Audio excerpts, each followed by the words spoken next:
السلام علیکم ورحمۃ اللہ وبرکاتہ۔ وعلیکم السلام ورحمۃ اللہ وبرکاتہ۔ عالم اسلام کے مسلمانوں کے لیے خوشخبری۔ باب العلم انواری ایجوکیشنل سوسائٹی کے تحت چلنے والا ادارہ جامعہ انواریہ کے زیر اہتمام قرآن مجید کی تفسیر کے علاوہ حدیث شریف و فقہ کی مشہور و معروف معتبر و مستند صحاف ستہ کو ملا کر جملہ 100 کتابوں کی ویڈیو ریکارڈنگ کا سلسلہ شروع کیا جا چکا ہے۔ اسی کی ایک سنہری کڑی ابن ماجہ شریف کا درس بھی ہے جو الحمدللہ جاری و ساری ہے۔ بیعت سید الشہداء سیدنا امام حسین رضی اللہ تعالی عنہ و ارضاہ عنا۔ سب سے پہلے حدیث شریف کی عبارت پڑھی جائے گی، پھر حدیث شریف کا ترجمہ کیا جائے گا اور مختصر سی تشریح بیان کی جائے گی تاکہ احکام شریعت سمجھنے میں آسانی ہو اور ہم سب ان احکام پر آسانی کے ساتھ عمل پیرا ہو سکیں۔ اللہ تعالیٰ سے دعا ہے کہ وہ ہم کو سننے اور سنانے سے زیادہ احکام شریعت پر عمل کرنے کی توفیق عطا فرمائے، آمین۔ بسم اللہ الرحمن الرحیم۔ کتاب الدعاء، دعا کا بیان۔ باب فضل الدعاء، دعا کرنے کی فضیلت کا بیان۔ حدیث نمبر 3827۔ حدثنا ابو بکر بن ابی شیبۃ وعلی بن محمد قال حدثنا وکیع حدثنا ابو الملیح المدنی قال سمعت ابا صالح عن ابی ہریرہ قال قال رسول اللہ صلی اللہ علیہ وسلم من لم يدع اللہ سبحانہ غضب علیہ۔ سیدنا ابو ہریرہ رضی اللہ عنہ سے روایت انہوں نے فرمایا رسول اللہ صلی اللہ علیہ وسلم نے ارشاد فرمایا جو اللہ سبحانہ سے نہیں مانگتا اللہ اس پر غصہ ہوتا ہے، اس سے ناراض ہوتا ہے۔ اس حدیث شریف سے دعا کی اہمیت فضیلت معلوم ہوتی ہے کہ اللہ تعالیٰ بندے کے دعا نہ کرنے سے ناراض ہوتا ہے، جبکہ مخلوق کا یہ معاملہ ہے کہ مخلوق مانگنے سے چڑ جاتی ہے، ناراض ہو جاتی ہے، غصہ ہوتی ہے، لیکن خالق کا یہ معاملہ ہے کہ وہ بندے کے نہ مانگنے پر ناراض ہوتا ہے۔ اس کے پاس ہر چیز کے خزانے ہیں، وہی ساری کائنات کا خالق اور مالک ہے، وہی حقیقی معنی میں عطا کرنے والا ہے۔ اسی لیے بندگی کا تقاضا یہ ہے کہ بندے اللہ کی بارگاہ میں رجوع ہوں، اسی کے حضور، اسی کے دربار میں اپنی حاجتیں اور اپنی مرادیں رکھیں تاکہ وہ بندوں کی حاجتوں کی تکمیل فرمائے اور اپنے فضل و کرم سے انہیں نواز دے۔ اور دعا کی مقبولیت کے لیے 2 شرطیں بہت اہم ہیں۔ ایک شرط سچ بولنا اور دوسری شرط حلال روزی کھانا۔ جب یہ 2 چیزیں جمع ہوں گی، بندہ حلال روزی کھائے اور سچ بولنے والا ہو اور دعا کرے تو اس کی دعا قبول ہوگی۔ اور اگر کوئی متقی پرہیزگار ہو، نیک ہو، تقوی و پرہیزگاری اختیار کرنے والا ہو، سچ بولنے والا ہو اور حلال کھانے والا ہو، اس کے باوجود اگر اس کی دعا قبول نہ ہو تو اس میں بھی حکمتیں بیان کی گئی ہیں کہ کبھی اللہ کو بندے کا گڑ گڑانا، مانگنا، اس کے حضور دعا کرنا بہت پسند آتا ہے۔ اگر اللہ تعالیٰ بندے کی دعا فوراً قبول کر لے، اس کے حاجت کی تکمیل کر دے تو بندہ پھر اس سے دعا نہیں کرتا۔ ایک وجہ یہ بیان کی گئی، اور دوسری وجہ یہ بیان کی گئی کہ اللہ تعالیٰ بندے کے لیے بندہ جو چیزیں طلب کرتا ہے دنیا میں وہ اس کے لیے مناسب نہیں ہوتی، اسی لیے اس کی دعا قبول نہیں کرتا اور اس کے عوض، اس کے بدلے میں جنت میں اس کے لیے ڈھیر ساری نعمتیں مہیا کر دیتا ہے اور قیامت کے دن وہ اس کو اللہ تعالیٰ عطا فرمائے گا۔ لہٰذا دعا میں جلد بازی نہیں کرنا چاہیے، یقین کے ساتھ دعا کرنا چاہیے، پورے شرائط موجود ہوں اور اللہ کی ذات پر یقین ہو کہ وہی حقیقی معنی میں دعاؤں کو سننے والا ہے، وہی عطا کرنے والا ہے، وہی نوازنے والا ہے، مصیبتوں کو دور کرنے والا بھی وہی ہے۔ حدیث نمبر 3828۔ حدثنا علی بن محمد حدثنا وکیع عن الاعمش عن زر بن عبداللہ الحمدانی عن سبیع الکندی عن النعمان بن بشیر قال قال رسول اللہ صلی اللہ علیہ وسلم ان الدعاء هو العبادہ ثم قرأ وقال ربکم ادعونی استجب لکم۔ نعمان بن بشیر رضی اللہ عنہ سے روایت ہے، انہوں نے فرمایا رسول اللہ صلی اللہ علیہ وسلم نے ارشاد فرمایا یقیناً دعا ہی عبادت ہے۔ اللہ کے حضور گڑ گڑا کر مانگنا ہی حقیقی معنی میں عبادت ہے۔ پھر آپ نے اس آیت کی تلاوت فرمائی اور تمہارے رب نے ارشاد فرمایا تم مجھ سے دعا کرو میں تمہاری دعا قبول کروں گا۔ اللہ تعالیٰ نے بندوں سے فرمایا کہ تم مجھ سے مانگو میں تم کو عطا کروں گا، مجھی سے دعا کرو میں تمہاری دعا کو قبول کروں گا اور تمہیں سرفراز کروں گا۔ حدیث نمبر 3829 حدثنا محمد بن یحییٰ حدثنا ابو داود حدثنا عمران القطان عن قتادہ عن سعید بن ابی الحسن عن ابی ہریرہ عن النبی صلی اللہ علیہ وسلم قال لیس شیء اکرم علی اللہ سبحانہ من الدعاء۔ ابو ہریرہ رضی اللہ عنہ سے روایت ہے، آپ نبی کریم صلی اللہ علیہ وسلم سے روایت کیا، آپ نے فرمایا اللہ سبحانہ و تعالیٰ کے پاس کوئی شے دعا سے بڑھ کر معزز اور مکرم نہیں ہے، یعنی بندے کا اللہ کے حضور گڑ گڑانا، مانگنا، اللہ ہی سے اپنی حاجتیں طلب کرنا، یہ اللہ کو بہت پسند ہے۔ اللہ کے پاس یہ معزز شے ہے کہ ایک بندہ اپنے پروردگار سے مانگے اور اسی کی بارگاہ میں اپنی حاجتوں کو رکھے، اپنی حاجات کی تکمیل کے لیے اسی کا سہارا لے، اسی سے مانگے اور اسی کی بارگاہ میں گڑ گڑا کر اپنی تکلیفیں اور اپنے مصائب دور ہونے کی دعا کرے۔ حدیث نمبر 3830 باب دعائی رسول اللہ صلی اللہ علیہ وسلم، رسول اللہ صلی اللہ علیہ وسلم کی دعا کا بیان جو آپ عام طور پر اللہ تعالیٰ کی بارگاہ میں جو دعا کیا کرتے تھے۔ حدثنا علی بن محمد سنۃ 31 و 200 حدثنا وکیع فی سنۃ 95 و 90 و 100 قال حدثنا سفیان فی مجلس الاعمش منذ 50 سنة حدثنا عمرو بن مرة الجملی فی زمن خالد عن عبد الله بن الحارث المكتبی عن قیس بن طلق الحنفی عن ابن عباس ان النبی صلی اللہ علیہ وسلم کان یقول فی دعائه رب اعنی ولا تعن علی وانصرنی ولا تنصر علی وامکر لی ولا تمکر علی واہدنی ویسر الہدی لی وانصرنی علی من بغى علی رب اجعلنی لک شکارا لک ذکارا لک رہابا لک مطیعا الیک مخبتا الیک اواہا منیبا رب تقبل توبتی واغسل حوبتی واجب دعوتی واہد قلبی وسدد لسانی وثبت حجتی واسلل سخیمۃ قلبی۔ قال ابو الحسن التنافسی قلت لوکیع قوله فی قنوت الوتر قال نعم۔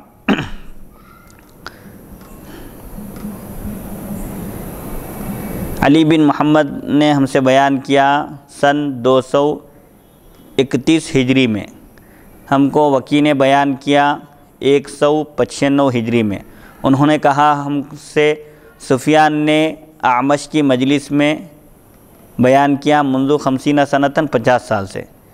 ہم کو عمرو بن مرہ جملی نے خالد کے زمانے میں بیان کیا، وہ عبداللہ بن حارث مکتب سے روایت کی، انہوں نے قیس بن طلق حنفی سے روایت کی، آپ نے ابن عباس رضی اللہ عنہما سے روایت کیا کہ نبی کریم صلی اللہ علیہ وسلم اپنی دعا میں یہ کہتے تھے۔ عام طور پر رسول اللہ صلی اللہ علیہ وسلم اللہ کی بارگاہ میں یہ دعا کیا کرتے تھے، اے میرے پروردگار تو میری مدد فرما اور تو میرے خلاف مدد نہ فرما، یعنی میری مدد فرما، میرے خلاف یعنی میرے دشمنوں کی مدد نہ فرما، میری مدد فرما اور میرے خلاف تو دوسروں کی مدد نہ فرما، اور میری مدد فرما اور میرے خلاف مدد نہ فرما، اور تو میرے حق میں میرے لیے تدبیر کر اور میرے خلاف تدبیر نہ کر، اور تو مجھے ہدایت پر ثابت قدم رکھ اور میرے لیے ہدایت کو آسان کر دے، اور جو مجھ پر ظلم کرے اس کے خلاف تو میری مدد اور نصرت فرما، تائید فرما۔ اے میرے پروردگار تو مجھے اپنا شاکر بنا، شکر گزار بنا، اور تیرا ہی خوب ذکر کرنے والا بنا، اور تجھ ہی سے ڈرنے والا بنا، تیرا مطیع و فرما بردار بنا، اور تیری ہی طرف جھکنے والا بنا، اور تیری ہی طرف رجوع ہونے والا اور گڑ گڑانے والا بنا۔ اے میرے پروردگار تو میری توبہ قبول فرما اور میری خطا کو دھو دے، اور میری دعا قبول فرما، اور میرے دل کو سکون عطا فرما، اور میری زبان کو درستگی عطا فرما، اور میری دلیل کو ثابت رکھ، اور میرے دل کے غبار کو دور فرما۔ ابو الحسن تنافسی نے کہا میں نے وکیع سے کہا کیا آپ صلی اللہ علیہ وسلم کا یہ قول قنوت وتر میں تھا؟ تو انہوں نے کہا ہاں، وتر کی نماز میں آپ صلی اللہ علیہ وسلم اللہ کی بارگاہ میں یہ دعا کرتے تھے جس میں آپ اللہ تعالیٰ کی مدد کے طالب ہوتے چونکہ اللہ تعالیٰ ہی ساری کائنات کا خالق اور مالک ہے، وہی دعاؤں کو قبول کرنے والا ہے، دشمنوں کی سازش کو ناکام بنانے والا بھی وہی ہے، دشمنوں کے مقابلے میں فتح و نصرت اور تائید عطا کرنے والا بھی اللہ ہی ہے۔ اسی لیے حضور صلی اللہ علیہ وسلم اس میں اپنی امت کو تعلیم دے رہے ہیں کہ اللہ سے مدد طلب کرو اور اللہ ہی سے ہدایت طلب کرو، اور اللہ جس کی تائید کرے اور جس کے حق میں اللہ تعالیٰ جس کی تائید کرے اور جس کے حق میں فیصلہ کرے، حقیقی معنی میں اسی کے لیے کامیابی ہے اور کامیابی ہی اس کا مقدر ہے۔ اور اگر کوئی ظلم کرے تو اس کے شر سے بچنے کے لیے بھی اللہ کی بارگاہ میں رجوع ہونا چاہیے، اور اللہ سے یہ بھی دعا کرنا چاہیے کہ اس کے عطا کی ہوئی نعمتوں پر ہم شکر گزار بندے بنیں، اور دن رات جب بھی موقع ملے اسی کا ذکر کریں اور اس کے عذاب سے ڈرتے رہیں، اسی کی اطاعت کرتے رہیں اور اسی کی بارگاہ میں رجوع ہوں۔ حضور صلی اللہ علیہ وسلم معصوم ہونے کے باوجود آپ یہ دعا کرتے تھے کہ اے اللہ میری توبہ قبول فرما، تو آپ سے کوئی گناہ سرزد ہو ہی نہیں سکتا، اس کے باوجود آپ اللہ تعالیٰ کی بارگاہ میں یہ دعا کرتے تھے۔ تعلیم امت کے لیے ہے کہ جب انبیاء معصوم ہوتے ہیں، انبیاء معصوم ہونے کے باوجود اللہ تعالیٰ کی بارگاہ میں گڑ گڑا کر دعا کرتے ہیں، مانگتے ہیں، روتے ہیں، اور اپنی خطاؤں پر اللہ تعالیٰ کی بارگاہ میں خطاؤں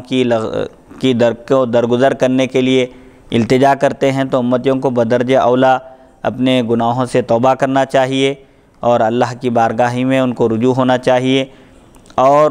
دل میں اگر کسی کے تعلق سے کینہ ہو، کپٹ ہو، تو اس کو دور کرنے کے لیے بھی اللہ تعالیٰ ہی سے درخواست کرنا چاہیے کہ اللہ تعالیٰ قلب سلیم عطا کرے، دل کو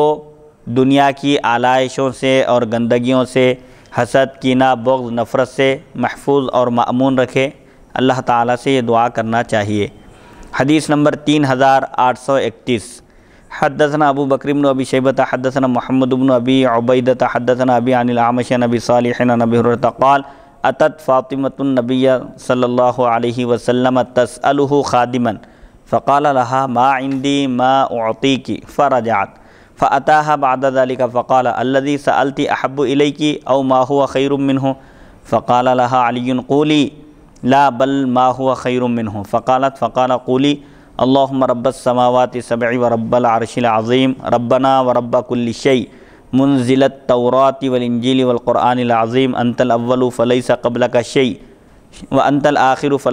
فليس بعدك شيء وأنت الظاهر فليس فوقك شيء وأنت الباطن فليس دونك شيء اقضي عنا الدين وأغننا من الفقر۔ ابو ہریرہ رضی اللہ عنہ سے روایت انہوں نے فرمایا، فاطمہ رضی اللہ عنہا نبی کریم صلی اللہ علیہ وسلم کی خدمت میں حاضر ہوئی آپ صلی اللہ علیہ وسلم سے غلام طلب کرنے کے لیے، تو آپ صلی اللہ علیہ وسلم نے فاطمہ سے فرمایا میرے پاس آپ کو دینے کے لیے کوئی شے نہیں ہے۔ فاطمہ رضی اللہ عنہا واپس ہو گئی۔ پھر اس کے بعد حضور صلی اللہ علیہ وسلم آپ کے پاس تشریف لائے اور فرمایا جو تم مانگی طلب کی وہ تمہارے لیے زیادہ بہتر ہے، زیادہ پسندیدہ ہے، یا اس سے بھی بہتر کوئی چیز ہو تو وہ تم کو میں عطا کروں؟ تو حضرت علی رضی اللہ عنہ نے فاطمہ رضی اللہ عنہا سے فرمایا تم کہو بلکہ جو اس سے بہتر ہو وہ چیز مجھے دی جائے۔ فقالت، پس فاطمہ رضی اللہ عنہا نے عرض کیا کہ جو چیز میں نے آپ سے طلب کی تھی اس سے بہتر اگر کوئی چیز ہو تو مجھے دی جائے۔ تو آپ صلی اللہ علیہ وسلم نے فرمایا تم کہو اے اللہ ساتوں آسمان کے پروردگار اور عرش عظیم کے پروردگار،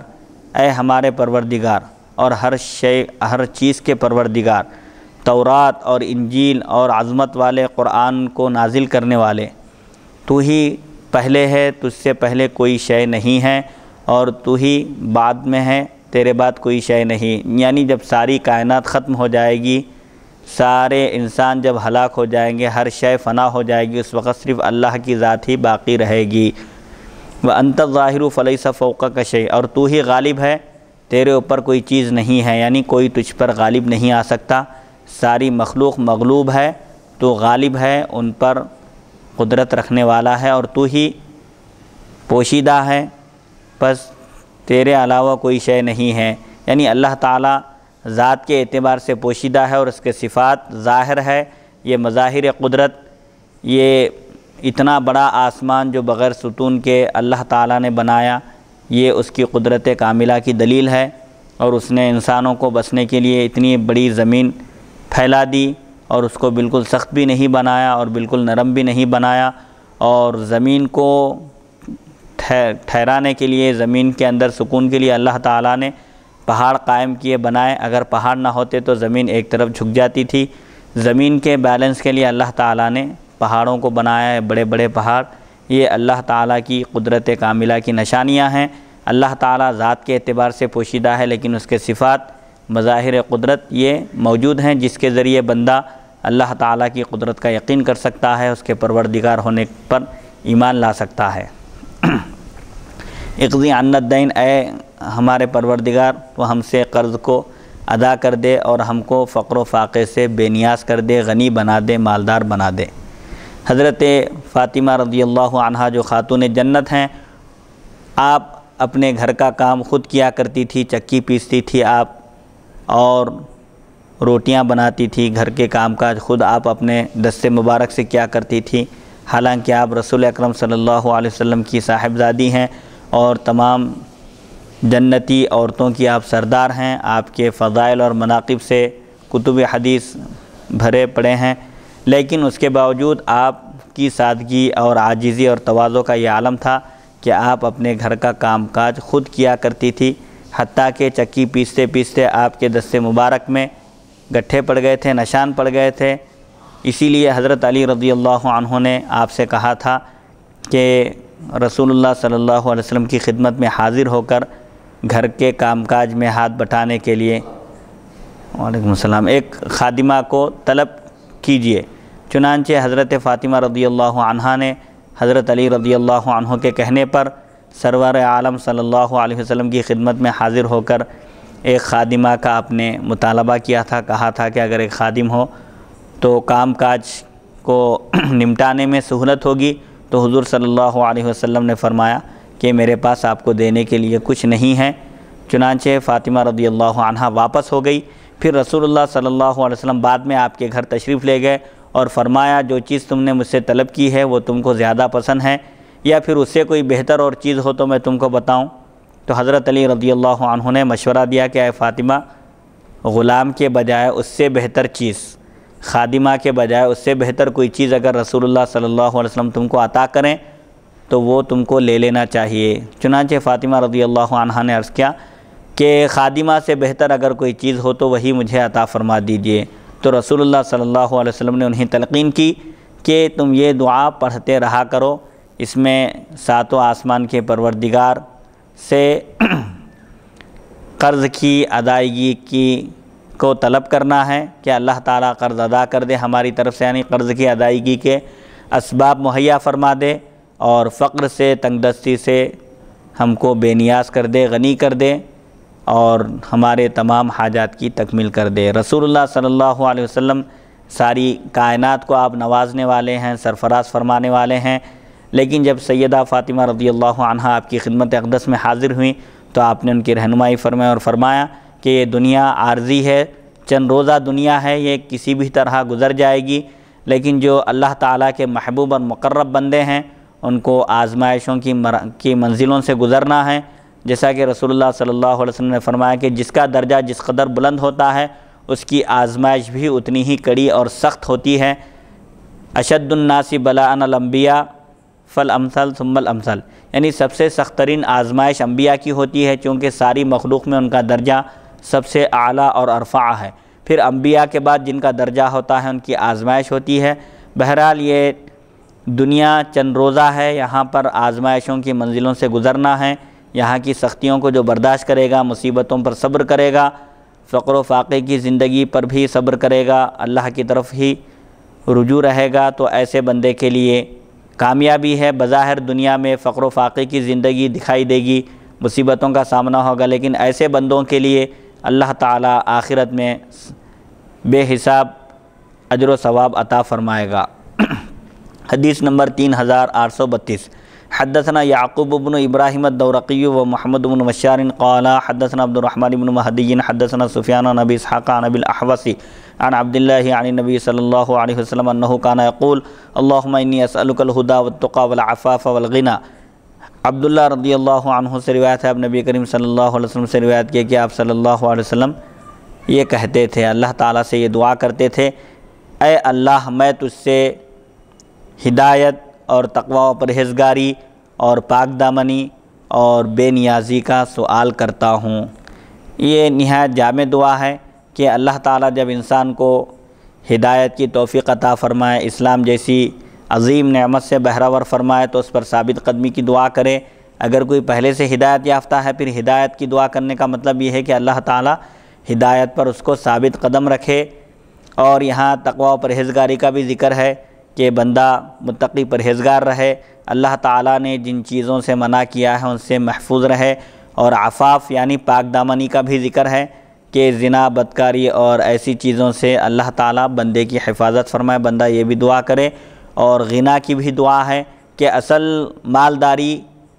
کثرت ساز و سامان کا نام نہیں ہے، بلکہ دل اگر بے نیاز ہو تو حقیقی معنی میں وہی شخص غنی ہے، مالدار ہے، صاحب ثروت ہے، اگرچہ کہ اس کے پاس روپیہ پیسہ نہ ہو۔ اور اگر کسی کا دل بے نیاز نہیں ہے، دل میں صرف حرص اور طمع ہے کہ اور مال و دولت میرے پاس جمع ہو، اگرچہ کہ اس کے پاس مال و دولت ہو تب بھی وہ فقیر ہی ہے، محتاج ہے، تنگ دست ہے۔ جس کا دل بے نیاز ہو، جو دل کا غنی ہے، حقیقی معنی میں وہی مالدار ہے اور وہی بے نیاز ہے۔ حدیث نمبر 3833۔ حدثنا ابو بکر بن ابی شیبہ حدثنا عبداللہ بن نمیر عن موسیٰ بن عبیدہ عن محمد بن ثابت عن ابی ہریرہ قال کان رسول اللہ صلی اللہ علیہ وسلم یقول اللہم انفعنی بما علمتنی وعلمنی ما ينفعنی وزدنی علما والحمد للہ علی کل حال واعوذ باللہ من عذاب النار۔ ابو ہریرہ رضی اللہ عنہ سے روایت ہے، انہوں نے فرمایا رسول اللہ صلی اللہ علیہ وسلم یہ کہتے تھے، یہ دعا کیا کرتے تھے، اے اللہ جو کچھ تو نے مجھے تعلیم دی ہے اس کے ذریعے مجھے فائدہ پہنچا، اور ایسی چیز مجھے سکھا جو میرے لیے نافع ہو، فائدہ مند ہو، اور مجھے علم کے اعتبار سے بڑھا دے، یعنی میرے علم میں اضافہ فرما۔ اور تمام تعریف اللہ ہی کے لیے ہے ہر حال میں، اور میں دوزخ کے عذاب سے اللہ کی پناہ چاہتا ہوں۔ رسول اللہ صلی اللہ علیہ وسلم عام طور پر اللہ تعالیٰ کی بارگاہ میں یہ دعا کیا کرتے تھے کہ جو کچھ تو نے مجھے سکھایا ہے اس علم کے ذریعے مجھے فائدہ پہنچے، وہ علم میرے لیے نافع ثابت ہو، اور مجھے ایسی ہی چیز سکھا، ایسے ہی علوم مجھ پر الہام فرما، مجھے عطا فرما جو مجھے فائدہ پہنچائیں اور مجھے علم کے اعتبار سے بڑھا دے، اور ہر حال میں اللہ کا شکر بجا لانے کی توفیق عطا فرما۔ اور حضور صلی اللہ علیہ وسلم دوزخ کے عذاب سے اللہ کی پناہ طلب کرتے تھے۔ یہ تعلیم امت کے لیے ہے کہ امت کو ہر آن، ہر لحظہ، ہر وقت اللہ کی بارگاہ میں رجوع رہنا چاہیے، اپنے گناہوں کی معافی طلب کرنا چاہیے، دوزخ کے عذاب سے اللہ کی پناہ طلب کرنا چاہیے۔ اس حدیث شریف سے علم نافع کی اہمیت معلوم ہوتی ہے کہ ایک بندے کو، ایک مسلمان کو اللہ سے ایسا علم طلب کرنا چاہیے جو اس کے لیے نافع ہو، اس کی دنیا بھی سدھار دے اور اس کی آخرت بھی سنوار دے۔ ایسا ہی علم حقیقی معنی میں علم ہے، ورنہ وہ علم جس کی وجہ سے بندہ دنیا کا طلبگار ہو اور دنیا کے پیچھے بھاگے اور صرف دنیا کی زیب و زینت کو اختیار کرنے کا ارادہ کرے، وہ علم بندے کے لیے نافع نہیں ہے بلکہ وہ اس کو نقصان پہنچانے والا ہے۔ اسی لیے اللہ تعالیٰ سے علم نافع طلب کرنا چاہیے، ایسا علم جس سے بندے کی دنیا بھی درست ہو اور آخرت بھی سنور جائے۔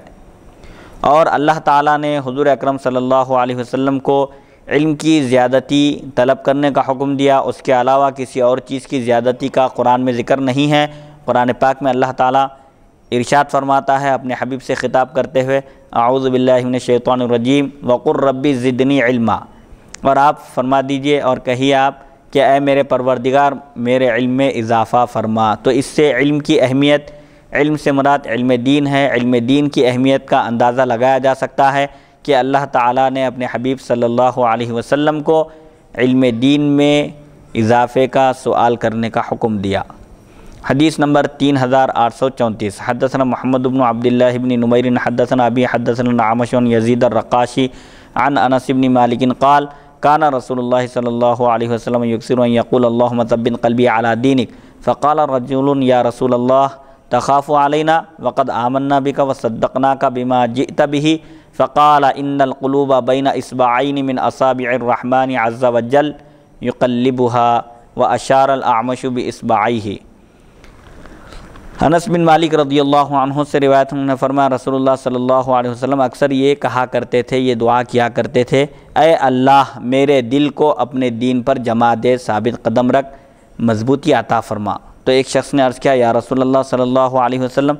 کیا آپ کو ہم پر اندیشہ ہے، خطرہ ہے، جبکہ ہم آپ پر ایمان لائے اور جو کچھ آپ لائے، جو احکام آپ لائے ہم نے ان کی تصدیق کی، ان کا یقین کیا۔ تو آپ صلی اللہ علیہ وسلم نے فرمایا یقیناً دل رحمان بزرگ و برتر کی انگلیوں میں سے 2 انگلیوں کے درمیان ہے، وہ دلوں کو پھیر دیتا ہے۔ اور اعمش نے اپنی دونوں انگلیوں سے اشارہ کیا۔ مطلب یہ ہے کہ اللہ تعالیٰ نے جب ایمان کی توفیق دی ہے تو اللہ تعالیٰ سے استقامت طلب کرنا چاہیے۔ اللہ تعالیٰ کے فضل و کرم سے ہم کو ایمان نصیب ہوا،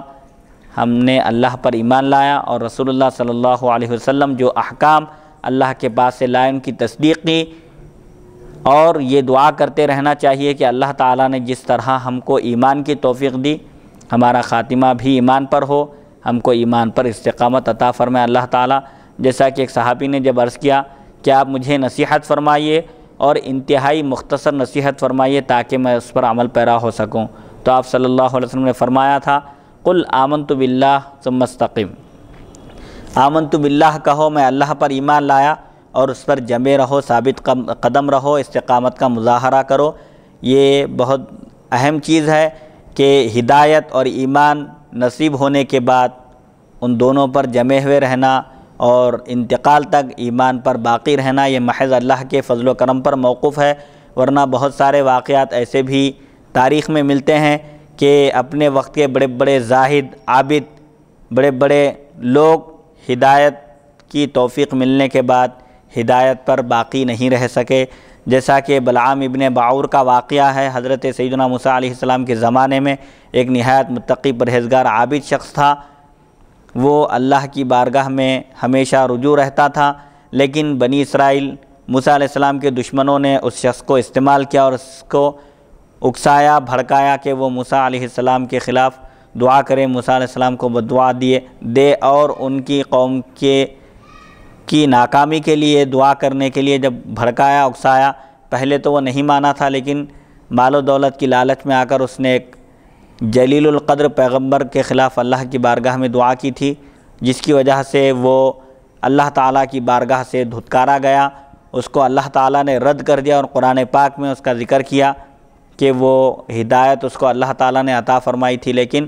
وہ دنیا کی تماع میں مال و دولت کی لالچ میں آ کر اس نے اپنا مقام کھو دیا۔ بہرحال یہ قلوب اللہ کے دست قدرت میں ہیں، اللہ تعالیٰ جب چاہے پھیر دیتا ہے، اسی لیے اللہ تعالیٰ سے ثابت قدمی کی دعا کرنا چاہیے کہ اللہ تعالیٰ نے جس طرح محض اپنے فضل و کرم سے ایمان کی توفیق عطا فرمائی، ہدایت نصیب فرمائی، ہمیشہ اس پر باقی رکھے اور خاتمہ بھی ایمان پر ہو۔ جب انتقال کا وقت آئے تو اس وقت ایمان سلامت رہے، محفوظ رہے، یہی ایک اہم چیز ہے۔ جیسا کہ ایک بزرگ سے کسی نے پوچھا تھا، غالباً ایک بڑھیا نے پوچھا تھا، جب ان کے انتقال کا وقت قریب آیا تو بڑھیا نے کہا تھا کہ آپ کی داڑھی بہتر ہے یا بیل کی دم؟ تو انہوں نے فرمایا کہ اگر میں ایمان سلامت لے گیا، دنیا سے ایمان کی حالت میں گزر گیا تو میری داڑھی بہتر ہے، ورنہ وہ بیل کی دم، یعنی اگر کوئی خدا نخواستہ مسلمان تھا، مومن تھا، لیکن مرتے وقت اگر وہ کفر پر مرے تو اس کا شمار کافر ہی ہوگا اور وہ ہمیشہ کے لیے جہنم میں جائے گا۔ اسی لیے کبھی بھی اپنے عمل پر زعم، غرور، گھمنڈ نہیں کرنا چاہیے، بلکہ اللہ کی بارگاہ میں صدق دل سے رجوع رہنا چاہیے، اسی سے لو لگانا چاہیے، اور جس طرح اس نے اپنے فضل و کرم سے ایمان اور ہدایت کی توفیق عطا فرمائی، ہمیشہ اس پر ثابت قدم رہنے کی بھی دعا کرتے رہنا چاہیے۔ حدیث نمبر 3000 835 حدثنا محمد بن رمح حدثنا لیث بن سعد عن یزید بن ابی حبیب عن ابی الخیر عن عبداللہ بن عمرو بن العاص عن ابی بکر الصدیق انہ قال لرسول اللہ صلی اللہ علیہ وسلم علمنی دعاء ادعو به فی صلاتی قال قل اللہم انی ظلمت نفسی ظلما کثیرا ولا یغفر الذنوب الا انت فاغفر لی مغفرۃ من عندک وارحمنی انک انت الغفور الرحیم۔ سیدنا ابو بکر صدیق رضی اللہ عنہ سے روایت ہے کہ انہوں نے رسول اللہ صلی اللہ علیہ وسلم سے عرض کیا کہ آپ مجھے ایک ایسی دعا سکھائیے، تعلیم دیجئے جس کو میں اپنی نماز میں کیا کروں، یعنی کوئی ایک ایسی دعا کی مجھے آپ تعلیم دیجئے جس کو میں اپنی نماز میں پڑھا کروں۔ تو آپ صلی اللہ علیہ وسلم نے فرمایا تم کہو اے اللہ یقیناً میں نے اپنے نفس پر بہت ظلم کیا اور گناہوں کو تو ہی بخشتا ہے، پس تو اپنی طرف سے اپنی جانب سے میری مغفرت فرما، میرے گناہوں کو بخش دے، میری خطاؤں کو درگزر فرما اور مجھ پر رحم فرما، یقیناً تو ہی خطاؤں کو درگزر کرنے والا بے حد رحم فرمانے والا ہے۔ بہرحال نماز کے اختتام پر قاعدہ اخیرہ میں دعائے معصورہ جو پڑھا جاتا ہے وہ یہی دعائے معصورہ ہے جس میں تعلیم دی گئی۔ بندہ نماز کے اختتام پر جب یہ کہتا ہے کہ اے اللہ میں نے اپنے نفس پر ظلم کیا، نماز پڑھ رہا ہے اور یہ کہہ رہا ہے کہ وہ ظلم کیا، مطلب یہ ہے کہ نماز کے جو تقاضے ہیں، نماز کے جو آداب ہیں، نماز کے جو حقوق ہیں، ان حقوق کی ادائیگی میں مجھ سے کوتاہی ہو گئی ہے۔ جیسی نماز ادا کرنی چاہیے، جس خشوع اور خضوع کے ساتھ اور حضور قلب کے ساتھ، ذہن اور قلب دونوں نماز میں مکمل یکسوئی کے ساتھ حاضر رہیں، ایسی نماز میں ادا نہیں کر سکا، یہ مجھ سے بہت بڑا ظلم ہو گیا۔ ظلم بھی ایک گناہ ہے، لہٰذا گناہوں کو تو ہی بخشتا ہے، تو ہی غفور الرحیم ہے، لہٰذا تو اپنے فضل و کرم سے میری مغفرت فرما، میری اس خطا کو، اس درگزر کو معاف فرما، میری اس خطا کو، میری اس لغزش کو درگزر فرما اور مجھ پر رحم فرما۔ حدیث نمبر 3836 حدثنا علی بن محمد حدثنا وکیع عن مسعر عن ابی مرزوق عن ابی وائل عن ابی امامۃ الباہلی قال خرج علینا رسول اللہ صلی اللہ علیہ وسلم وهو متکئ علی عصا فلما رأیناہ قمنا فقال لا تفعلوا كما يفعل اہل فارس بعظمائها قلنا یا رسول اللہ لو دعوت اللہ لنا قال اللہم اغفر لنا وارحمنا وارض عنا وتقبل منا وادخلنا الجنة ونجنا من النار وأصلح لنا شأننا كله قال فكأنما أحببنا أن يزيدنا فقال أوليس قد جمعت لكم الأمر۔ ابو امامہ باہلی رضی اللہ عنہ سے روایت ہے، انہوں نے فرمایا رسول اللہ صلی اللہ علیہ وسلم ہمارے پاس تشریف لائے اس حال میں کہ آپ ایک عصا پر ٹیکا لگائے ہوئے تھے۔ پس جب ہم نے آپ صلی اللہ علیہ وسلم کو دیکھا، آپ کے دیدار پرنصر جب ہم مشرف ہوئے تو ہم کھڑے ہو گئے، احتراماً ہم کھڑے ہو گئے آپ کا احترام کرتے ہوئے۔ تو آپ صلی اللہ علیہ وسلم نے فرمایا ایسا تکلف مت کرو، تم ایسا نہ کرو جیسا کہ اہل فارس اپنے عمراء اور شرفاء کے ساتھ کیا کرتے ہیں، یعنی یہ عجمیوں کا طریقہ ہے، احتراماً کھڑے ہونا، تعظیماً کھڑے ہونا ان کا طریقہ ہے، تکلف کرنے کی ضرورت نہیں ہے، احترام دل سے ہوتا ہے، تعظیم دل میں ہوتی ہے۔ بہرحال اہل سنت و جماعت کے پاس قیام تعظیمی یعنی جو علماء ہیں، مشائخ ہیں، قابل احترام ہیں، سادات ہیں، ایسے لوگوں کا احترام کرنے کے لیے کھڑے ہونے میں کوئی مضائقہ نہیں ہے۔ ہاں احترام من کھڑے ہونا وہاں منع ہے جہاں پر جس شخص کو یہ خواہش ہو کہ لوگ اس کے لیے کھڑے ہوں، اس کا احترام کریں، جیسا کہ ایک حدیث شریف میں صراحت کے ساتھ ہے کہ جو شخص اس بات کو پسند کرتا ہے کہ لوگ اس کے لیے کھڑے ہوں تو ایسے شخص کا ٹھکانہ جہنم ہے۔ ہاں اگر کوئی پسند نہیں کرتا اس بات کو لیکن لوگ اس کے مقام و مرتبے کی وجہ سے، اس کی علمی عظمت کی وجہ سے اور اس کے زہد و تقوی کی وجہ سے اگر کھڑے ہوتے ہیں، اس کا احترام کرتے ہیں تو اس طرح احتراماً کھڑے ہونے میں کوئی مضائقہ نہیں ہے۔ قلنا صحابہ نے عرض کیا یا رسول اللہ صلی اللہ علیہ وسلم اگر آپ ہمارے لیے دعا کرتے تو کیا ہی اچھا ہوتا، یعنی ہمارے حق میں دعا فرمائیے۔ تو اس سے وسیلے کا بھی ثبوت ملتا ہے، صحابہ براہ راست اللہ تعالیٰ سے دعا کر سکتے ہیں، مانگ سکتے تھے، لیکن صحابہ نے عرض کیا کہ آپ اگر ہمارے لیے دعا فرمائیں تو کیا ہی بہتر ہوگا۔ تو رسول اللہ صلی اللہ علیہ وسلم نے اس وقت یہ دعا کی اے اللہ تو ہماری خطاؤں کو درگزر فرما اور ہم پر رحم فرما اور ہم سے راضی ہو جا اور ہم سے قبول فرما، یعنی ہم جو کچھ بھی اعمال تیری توفیق سے انجام دے سکیں ان اعمال کو شرف قبولیت عطا فرما، اور تو ہم کو جنت میں داخل فرما، اور ہم کو جہنم سے نجات عطا فرما، اور ہمارے تمام کاموں کی اصلاح فرما۔ قال راوی نے کہا فکأنما، گویا کہ ہم نے پسند کیا کہ آپ صلی اللہ علیہ وسلم اور مزید دعا کریں ہمارے حق میں۔ یہ ہماری خواہش تھی کہ رسول اللہ صلی اللہ علیہ وسلم اپنی دعا میں مزید اور اضافہ کریں، تو آپ صلی اللہ علیہ وسلم نے فرمایا کیا میں نے تمہارے لیے جامع دعا نہیں کی،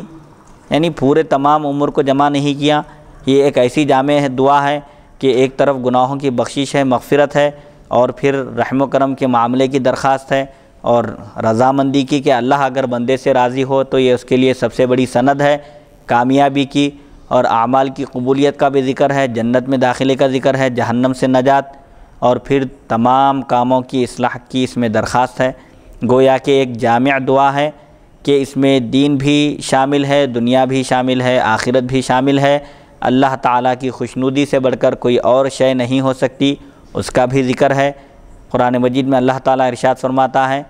فَمَن زُحْزِحَ عَنِ النَّارِ وَأُدْخِلَ الْجَنَّةَ فَقَدْ فَازَ، جنت میں داخلے کا اور جہنم سے نجات کا ذکر ہے کہ جس کسی کو جہنم سے دور کر دیا جائے اور جنت میں داخل کر دیا جائے تو وہی بامراد ہوا، اپنے مقصد کو پا لیا۔ بہرحال حضور صلی اللہ علیہ وسلم اس حدیث شریف میں یہ بات بتانا چاہتے ہیں کہ یہ ایک جامع دعا ہے جس میں دنیا بھی ہے اور آخرت بھی ہے، اور آخرت کی تمام نعمتوں سے بہرور ہونے کا بھی ذکر ہے، اور مزید کیا دعا کرنا چاہیے۔ حدیث نمبر 3837 حدثنا عیسی بن حماد المصری انبأنا اللیث بن سعد عن سعید بن ابی سعید المقبری عن اخیہ عباد بن ابی سعید انہ سمع ابا ہریرہ یقول کان رسول اللہ صلی اللہ علیہ وسلم یقول اللہم انی اعوذ بک من الاربع من علم لا ينفع ومن قلب لا يخشع ومن نفس لا تشبع ومن دعاء لا يسمع۔ سعید بن ابی سعید مقبری رضی اللہ عنہ سے روایت، انہوں نے اپنے بھائی عباد بن ابی سعید رضی اللہ عنہ سے روایت کی کہ انہوں نے ابو ہریرہ رضی اللہ عنہ کو فرماتے ہوئے سنا رسول اللہ صلی اللہ علیہ وسلم یہ کہا کرتے تھے اے اللہ میں 4 چیزوں سے تیری پناہ چاہتا ہوں، ایسے علم سے جو فائدہ نہ پہنچائے، اور ایسے دل سے جس کے اندر خشوع اور خضوع نہ ہو، اور ایسے نفس سے جو کبھی سیر نہ ہو، اور ایسی دعا سے جو نہ سنی جائے۔ رسول اللہ صلی اللہ علیہ وسلم 4 چیزوں سے اللہ کی پناہ طلب کرتے تھے۔ وہ 4 چیزیں کیا ہیں؟ بے فائدہ علم، ایسا علم جس کا کوئی فائدہ نہ ہو، نہ دنیا اس سے سدھر سکے اور نہ ہی آخرت اس سے سنور سکے، اور ایسے قلب سے جس کے اندر اللہ کا خوف نہ ہو، خشوع خضوع کی کیفیت نہ ہو، ایسا قلب بھی بیکار ہے، ایسے قلب سے اللہ کی پناہ طلب کرنا چاہیے۔ اور ایسے نفس سے بھی آپ اللہ کی پناہ چاہتے تھے جو کبھی بھرتا ہی نہیں، اس کی خواہش کبھی ختم ہوتی ہی نہیں، اور ایسی دعا سے بھی آپ اللہ کی پناہ طلب کرتے تھے جو قبول نہیں کی جاتی۔ حدیث نمبر 3838 باب ما تعوذ منہ رسول اللہ صلی اللہ علیہ وسلم، رسول اللہ صلی اللہ علیہ وسلم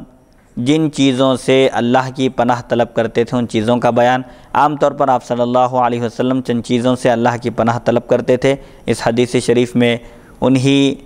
چیزوں کا ذکر ہے۔ حدثنا ابو بکر بن ابی شیبہ حدثنا عبداللہ بن نمیر وحدثنا علی بن محمد حدثنا وکیع جميعا عن ہشام بن عروہ عن ابیہ عن عائشہ ان النبی صلی اللہ علیہ وسلم کان یدعو بهؤلاء الکلمات اللہم انی اعوذ بک من فتنة النار وعذاب النار ومن فتنة القبر وعذاب القبر ومن شر فتنة الغنى وشر فتنة الفقر ومن شر فتنة المسيح الدجال اللہم اغسل خطایا بماء الثلج والبرد ونقی قلبی من الخطایا کما نقیت الثوب الابیض من الدنس وباعد بینی وبین خطایا کما باعدت بین المشرق والمغرب اللہم انی اعوذ بک من الکسل والحرم والمأثم والمغرم۔ عائشہ صدیقہ رضی اللہ عنہا سے روایت ہے کہ نبی کریم صلی اللہ علیہ وسلم ان کلمات کے ساتھ دعا کیا کرتے تھے، اے اللہ میں دوزخ کے فتنے سے اور دوزخ کے عذاب سے تیری پناہ چاہتا ہوں، اور قبر کے فتنے سے اور قبر کے عذاب سے تیری پناہ چاہتا ہوں، اور مالداری کے فتنے اور فقر و فاقے کے فتنے کے شر سے تیری پناہ چاہتا ہوں، اور مسیح دجال کے فتنے کے شر سے تیری پناہ چاہتا ہوں۔ اے اللہ تو میری لغزشوں کو، میری خطاؤں کو برف اور اولوں کے پانی سے دھو دے، اور میرے دل کو خطاؤں سے، لغزشوں سے ایسے صاف ستھرا کر دے جیسے تو سفید کپڑے کو میل کچیل سے پاک صاف کر دیتا ہے، اور میرے درمیان اور میری لغزشوں کے درمیان اتنی ہی دوری کر دے جتنی تو نے مشرق اور مغرب کے درمیان دوری رکھی ہے۔ اے اللہ، میں سستی اور کاہلی اور کبر سنی اور گناہ اور تاوان سے، قرض کے بوجھ سے تیری پناہ طلب کرتا ہوں۔ رسول اللہ صلی اللہ علیہ وسلم عام طور پر ان چیزوں کے شر سے، فتنے سے اللہ کی پناہ طلب کرتے تھے۔ سب سے پہلے دوزخ کے فتنے کا ذکر ہے، یہ تعلیم امت کے لیے ہے۔ رسول اللہ صلی اللہ علیہ وسلم گناہوں سے، تمام گناہ کبیرہ اور صغیرہ سے معصوم ہیں۔ انبیاء سے کوئی گناہ سرزد نہیں ہو سکتا۔ انبیاء کی عصمت یقینی ہے، قطعی ہے، احادیث شریفہ قرآن مجید سے ثابت ہے۔ اللہ تعالیٰ نے اپنے انبیاء کرام علیہم الصلاۃ کو معصوم رکھا، اس کے باوجود وہ اللہ کی بارگاہ میں گڑ گڑا کر دعا کرتے تھے۔ یہ تعلیم امت کے لیے ہے کہ جو معصوم ہیں، معصوم ہونے کے باوجود جب یہ دعا کر رہے ہیں تو جو نہ معصوم ہیں نہ محفوظ ہیں ان کے لیے بدرجہ اولا ان دعاؤں کا اہتمام کرنا چاہیے۔ دوزخ کا فتنہ بھی کچھ کم نہیں ہے۔ دوزخ کے بارے میں آتا ہے کہ سب سے ادنا عذاب، سب سے ہلکا عذاب دوزخ کا یہ ہوگا کہ اگر پیر میں آگ کے جوتے پہنائے جائیں گے تو آگ کے جوتوں کی گرمی کا اثر دماغ تک ہوگا اور دماغ کھولنے لگے گا۔ تو ظاہر بات ہے جب دوزخ ایسی خطرناک چیز ہے، ایسا خطرناک مقام ہے تکلیف کا، مصیبتوں کا، تو اس کے فتنے سے، اس کی آزمائش سے اللہ کی پناہ طلب کرنا چاہیے، اور دوزخ کے عذاب سے اللہ کی پناہ طلب کرنا چاہیے۔ قبر کی آزمائش، قبر میں بھی آزمائش ہوتی ہے، قبر کے فتنے سے، قبر کے عذاب سے بھی اللہ کی پناہ طلب کرنا چاہیے۔ اور عام طور پر قبر کا عذاب پیشاب کے قطروں سے بے احتیاطی کرنے سے ہوتا ہے، اسی لیے پیشاب کے چھینٹے قطرے جسم پر نہیں گرنا چاہیے، صاف صفائی کا اہتمام کرنا چاہیے۔ اسی لیے رسول اللہ صلی اللہ علیہ وسلم نے فرمایا استنزہوا عن البول، پیشاب کے قطروں سے احتیاط برتو، احتیاط کرو۔ پیشاب کرتے وقت، ضرورت سے فارغ ہوتے وقت یا کسی بھی حالت میں پیشاب کے قطرے جسم پر نہیں گرنا چاہیے، کیونکہ عام طور پر اکثر عذاب قبر پیشاب کے قطروں سے احتیاط نہ کرنے سے ہوتا ہے۔ قبر کے عذاب کی کئی وجوہات ہیں، لیکن عام طور پر اکثر لوگ جو عذاب قبر میں مبتلا کیے جاتے ہیں وہ پیشاب کے قطروں سے نہ بچنے کی وجہ سے۔ اور آپ صلی اللہ علیہ وسلم نے مالداری کے فتنے کے شر سے اللہ کی پناہ طلب کی، کیونکہ مالداری کبھی انسان کو سرکش بنا دیتی ہے، اللہ کے احکام سے غافل کر دیتی ہے، وہ دنیا کی بھول بھلیوں میں گم ہو کر احکام شریعت سے غافل ہو جاتا ہے، عبادتوں سے غفلت کا شکار ہو جاتا ہے، اور مالداری کبھی اس کا دین بھی تباہ کر دیتی ہے۔ اسی لیے مالداری اگر ہو تو ایسی ہو جس سے اس کی آخرت سنور جائے اور وہ خیر خیرات کا اہتمام کرے، اللہ تعالیٰ اس کو خیر خیرات کرنے کی بھی توفیق دے اور وہ مال کے ذریعے اپنی آخرت سدھار سکے، ایسی مالداری ہونا چاہیے۔ ورنہ ایسی مالداری جس سے صرف اس کی دنیا سنورتی رہے اور آخرت بگڑتی رہے، ایسی مالداری کے فتنے کے شر سے اللہ کی پناہ طلب کرنا چاہیے، اور فقر کے فتنے کے شر سے بھی اللہ کی پناہ طلب کرنا چاہیے، کیونکہ فقر کبھی انسان کو بے دین کر دیتا ہے۔ ایک مومن ہوتا ہے لیکن فقر و فاقے کا شکار ہو کر کبھی شکوہ شکایت کرتا ہے اور کبھی غیر مذاہب کے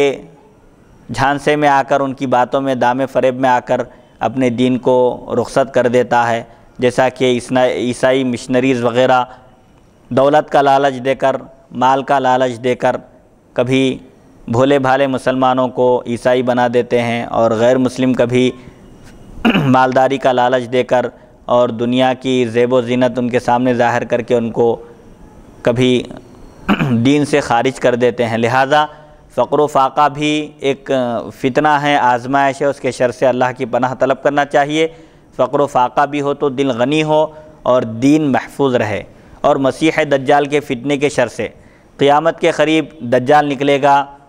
وہ کانا ہوگا، اس کی ایک آنکھ ہوگی۔ رسول اللہ صلی اللہ علیہ وسلم نے فرمایا کہ حضرت نوح علیہ السلام سے لے کر مجھ تک جتنے انبیاء تشریف لائے، سب نے اپنی قوم کو دجال کے فتنے سے آگاہ کیا، ڈرایا۔ میں بھی تم کو دجال کے فتنے سے، اس کے شر سے آگاہ کرتا ہوں۔ البتہ میں تم کو ایک ایسی بات بتاتا ہوں جو اب تک کسی نبی نے اپنی قوم کو نہیں بتائی تھی۔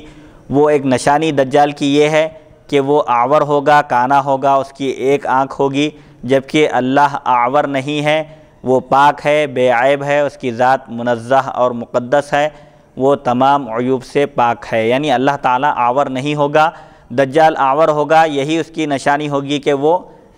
معبود نہیں ہے۔ وہ آ کر دنیا میں اپنے معبود ہونے کا دعویٰ کرے گا اور چند لوگ بھولے بھالے اس کے دام فریب میں آ جائیں گے اور اپنا دین کھو بیٹھیں گے۔ بہرحال دجال کے فتنے سے محفوظ رہنے کے لیے احادیث شریفہ میں سورہ کہف کی ابتدائی آیتوں کا ورد کرنے کی تلقین کی گئی کہ جو شخص سورہ کہف کی ابتدائی آیتوں کی تلاوت کا لزوم کرے گا، اہتمام کے ساتھ پڑھتا رہے گا، اور اگر وہ دجال کے ظہور کے زمانے میں موجود رہے گا تو دجال کے فتنے سے محفوظ رہے گا اللہ کے فضل سے۔ اور اس میں اپنی خطاؤں پر ہمیشہ متوجہ رہنے کی تلقین کی گئی کہ اپنی خطاؤں کا اللہ تعالیٰ کی بارگاہ میں ذکر کیا جائے اور مغفرت کی درخواست کرتے رہیں، التجا کرتے رہیں کہ اللہ تعالیٰ بالکل گناہوں سے پاک و صاف کر دے اور خطاؤں سے بالکل ایسے صاف ستھرا کر دے جیسے سفید کپڑے کو میل کچیل سے پاک کیا جاتا ہے۔ سفید کپڑا جب اس کو میل لگ جائے، جب اس کو صاف ستھرا کیا جاتا ہے تو جس طرح وہ نکھر جاتا ہے، ایسے ہی بندے کا دل خطاؤں سے، گناہوں سے بالکل ایسے محفوظ صاف ستھرا ہو جائے جیسے جس وقت وہ پیدا ہوا تھا تو اس کا دل بالکل گناہوں سے پاک صاف تھا۔ اور بعض احادیث شریفہ میں آیا ہے کہ جب بندہ کوئی گناہ کرتا ہے تو اس کے دل پر ایک سیاہ نقطہ پڑ جاتا ہے، اور جب وہ توبہ کرتا ہے تو وہ سیاہ نقطہ مٹا دیا جاتا ہے، اور اگر وہ توبہ نہیں کرتا ہے، پھر گناہ پر گناہ کرتا ہے تو وہ سیاہی دل کی بڑھتی چلے جاتی ہے یہاں تک کہ اس کا پورا دل سیاہ اور کالا ہو جاتا ہے، اور اس کے دل پر اب مہر لگا دی جاتی ہے اور خیر کی، نصیحت کی کوئی بات اس کے دل میں داخل نہیں ہو سکتی۔ بہرحال اللہ تعالیٰ سے ہمیشہ رجوع رہنا چاہیے، اس کی بارگاہ میں اپنے گناہوں کی مغفرت طلب کرتے ہوئے، اور ہمیشہ اللہ تعالیٰ سے یہ دعا کرنا چاہیے کہ وہ ہم کو گناہوں سے ایسے ہی دور رکھے جیسے مشرق اور مغرب کے درمیان دوری ہوتی ہے۔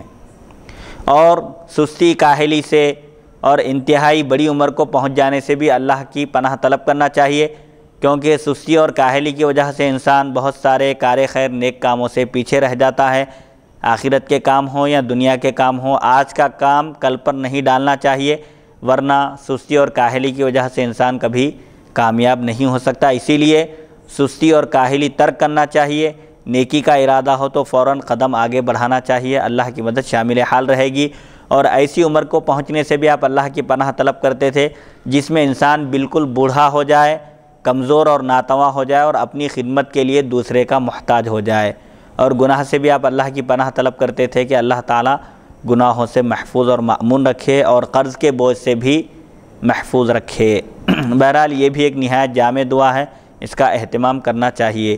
حدیث نمبر 3839، حدثنا ابو بکر بن ابی شیبہ حدثنا عبداللہ بن ادریس عن حسین عن ہلال عن فروة بن نوفل قال سألت عائشة عن دعاء كان يدعو به رسول الله صلی اللہ علیہ وسلم فقالت كان يقول اللهم انی اعوذ بك من شر ما عملت ومن شر ما لم اعمل۔ فروہ بن نوفل سے روایت انہوں نے فرمایا میں نے عائشہ صدیقہ رضی اللہ عنہا سے اس دعا کے بارے میں پوچھا جو رسول اللہ صلی اللہ علیہ وسلم کیا کرتے تھے، عام طور پر آپ کا معمول کیا تھا؟ تو آپ نے فرمایا آپ صلی اللہ علیہ وسلم یہ دعا کیا کرتے تھے، اے اللہ میں اس چیز کے شر سے تیری پناہ چاہتا ہوں جو میں کر چکا، یعنی اگر کوئی عمل خدا نخواستہ مجھ سے ایسا سرزد ہو جائے جو برا ہو تو میں اس سے تیری پناہ چاہتا ہوں، اور اس چیز کے شر سے بھی تیری پناہ طلب کرتا ہوں جو میں نہیں کیا،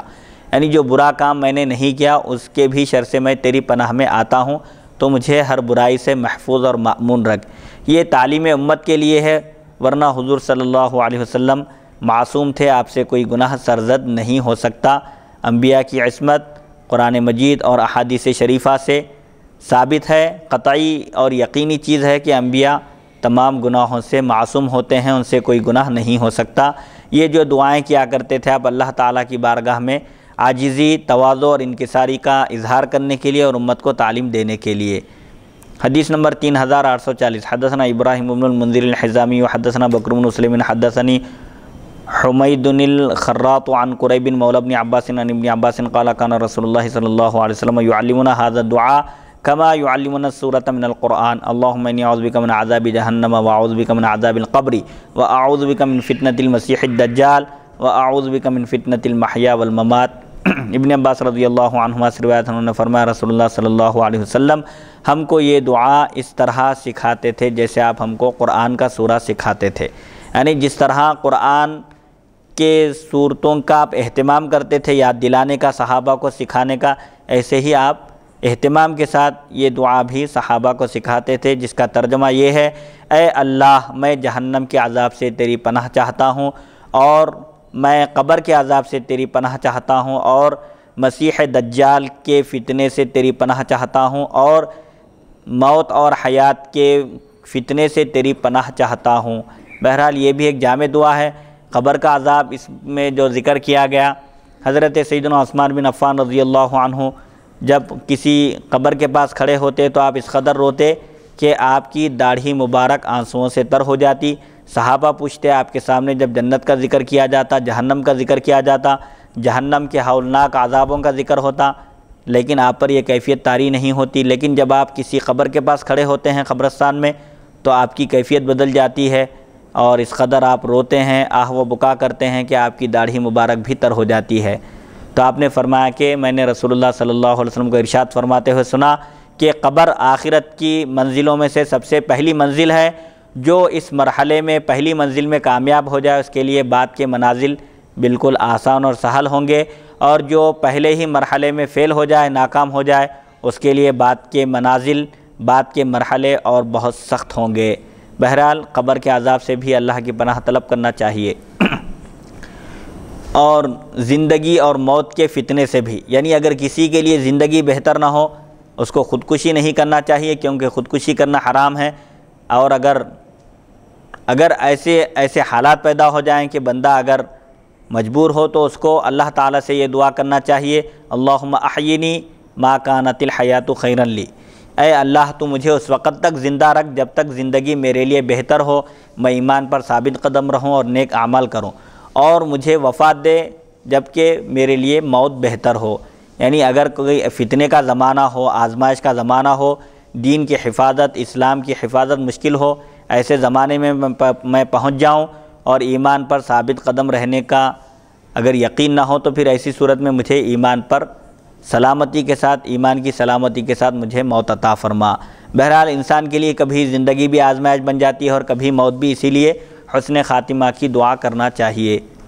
حدیث نمبر 3841، حدثنا ابو بکر بن ابی شیبہ حدثنا ابو اسامہ حدثنا عبید اللہ بن عمر عن محمد بن یحیی بن حبان عن الاعرج عن ابی ہریرہ عن عائشہ قالت فقدت رسول اللہ صلی اللہ علیہ وسلم ذات لیلۃ من فراشہ فالتمسته فوقعت یدی علی بطن قدمیہ وهو فی المسجد وهما منصوبتان وهو يقول اللهم انی اعوذ برضاک من سخطک وبمعافاتک من عقوبتک واعوذ بک منک لا احصی ثناء علیک انت کما اثنیت علی نفسک۔ عائشہ صدیقہ رضی اللہ عنہا سے روایت ہے، آپ نے فرمایا میں نے ایک شب رسول اللہ صلی اللہ علیہ وسلم کو اپنے بستر سے مفقود پایا، یعنی اپنے بستر پر آپ صلی اللہ علیہ وسلم کو میں نے نہیں پایا، بس میں نے آپ کو تلاش کیا تو میرا ہاتھ آپ کے دونوں قدم کے بطن پر، پیٹ پر پڑا، یعنی دونوں قدم کے اوپر پڑا، اس حال میں کہ آپ سجدے میں تھے، سجدے کی حالت میں تھے رسول اللہ صلی اللہ علیہ وسلم، اور آپ کے دونوں قدم سجدے کی حالت میں پورے انگلیاں زمین پر ٹکی ہوئی ہوتی ہیں اور قدم اس طرح ہوتے ہیں، تو رسول اللہ صلی اللہ علیہ وسلم کے قدم بھی سجدے میں کھڑے تھے، اس حال میں کہ آپ یہ کہہ رہے تھے، حالت سجدہ میں آپ نماز ادا کرتے ہوئے رات میں شب بیداری میں آپ اللہ تعالیٰ سے یہ دعا کر رہے تھے: اے اللہ میں تیری ناراضگی سے تیری خوشنودی کی پناہ چاہتا ہوں، اور تیری سزا سے تیری عافیت کی پناہ چاہتا ہوں، اور میں تیرے عذاب سے تیری رحمت کی پناہ چاہتا ہوں، میں تیری تعریف نہیں کر سکتا، تو ایسا ہی ہے جیسا کہ تو نے اپنی تعریف کی۔ اس حدیث شریف میں یہ بات بتائی جا رہی ہے کہ بندے کو اللہ کی خوشنودی کا طالب ہونا چاہیے۔ اللہ اگر راضی ہے اور ساری مخلوق بھی ناراض ہو تو اس بندے کا بیڑا پار ہے، کیونکہ اللہ کی خوشنودی ہی میں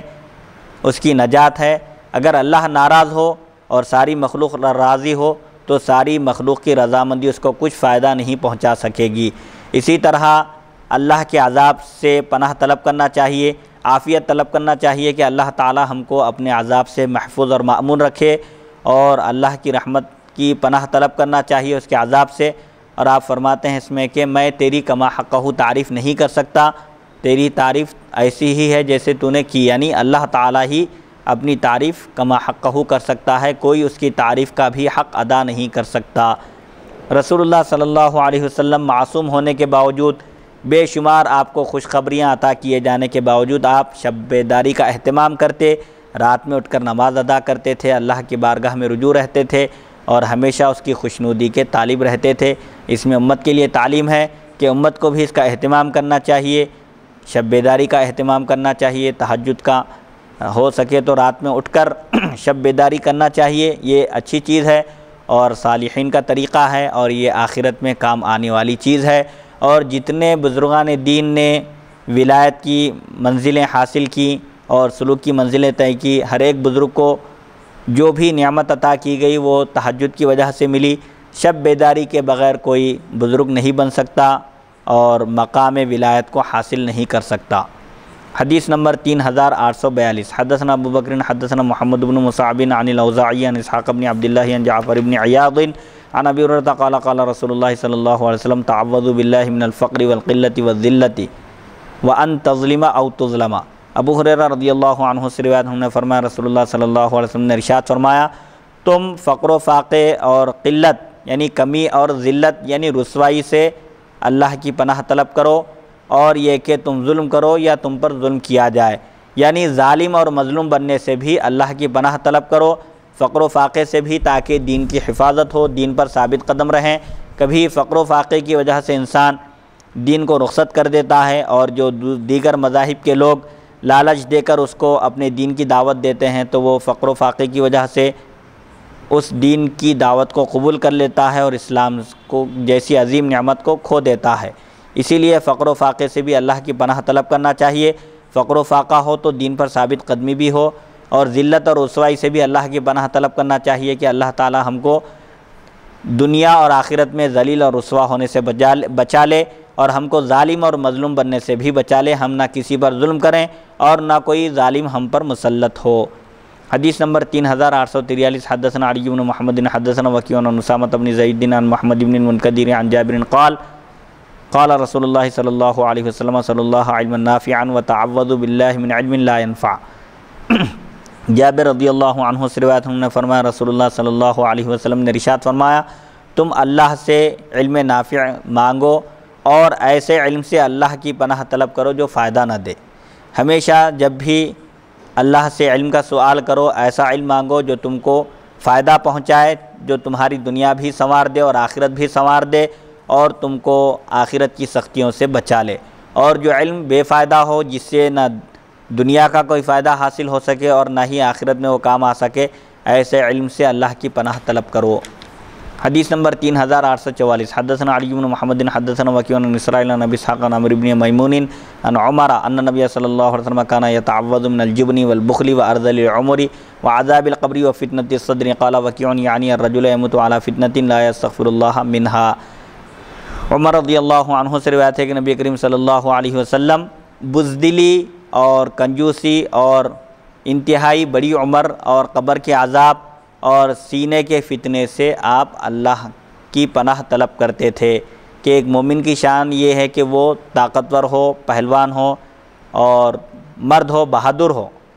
بزدلی یہ مومن کی شان نہیں ہے، مومن کو طاقتور ہونا چاہیے اور دشمنان اسلام کا مقابلہ کرنے کی اس کے اندر طاقت ہونا چاہیے، اور بخیل نہیں ہونا چاہیے،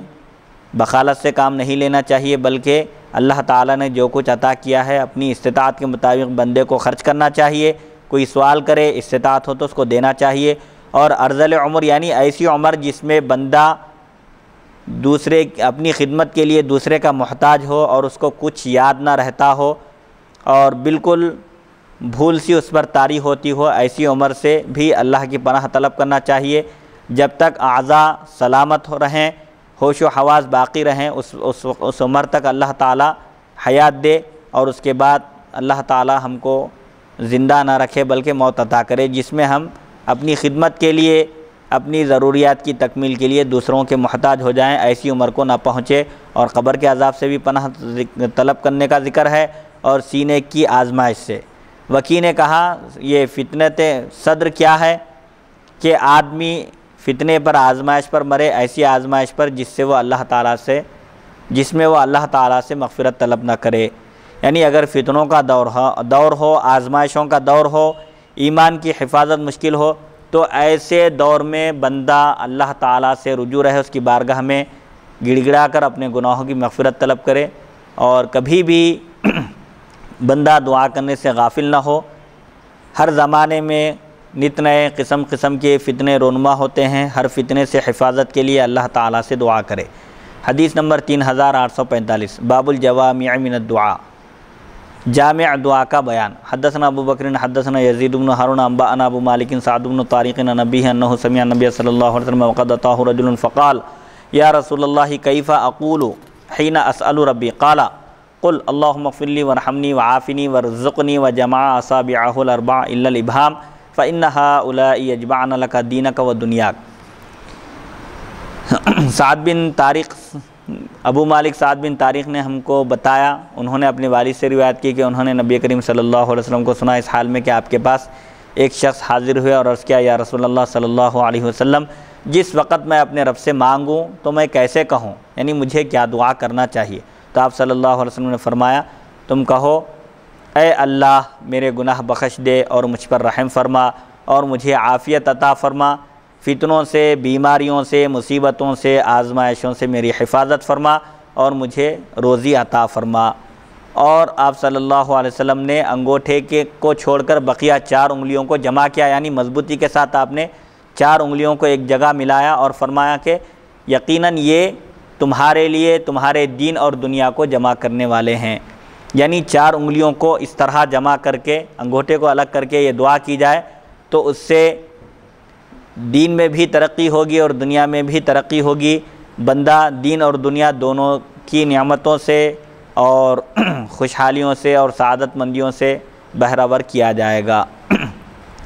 حدیث نمبر 3846، حدثنا ابو بکر بن ابی شیبہ حدثنا عفان وحدثنا حماد بن سلمۃ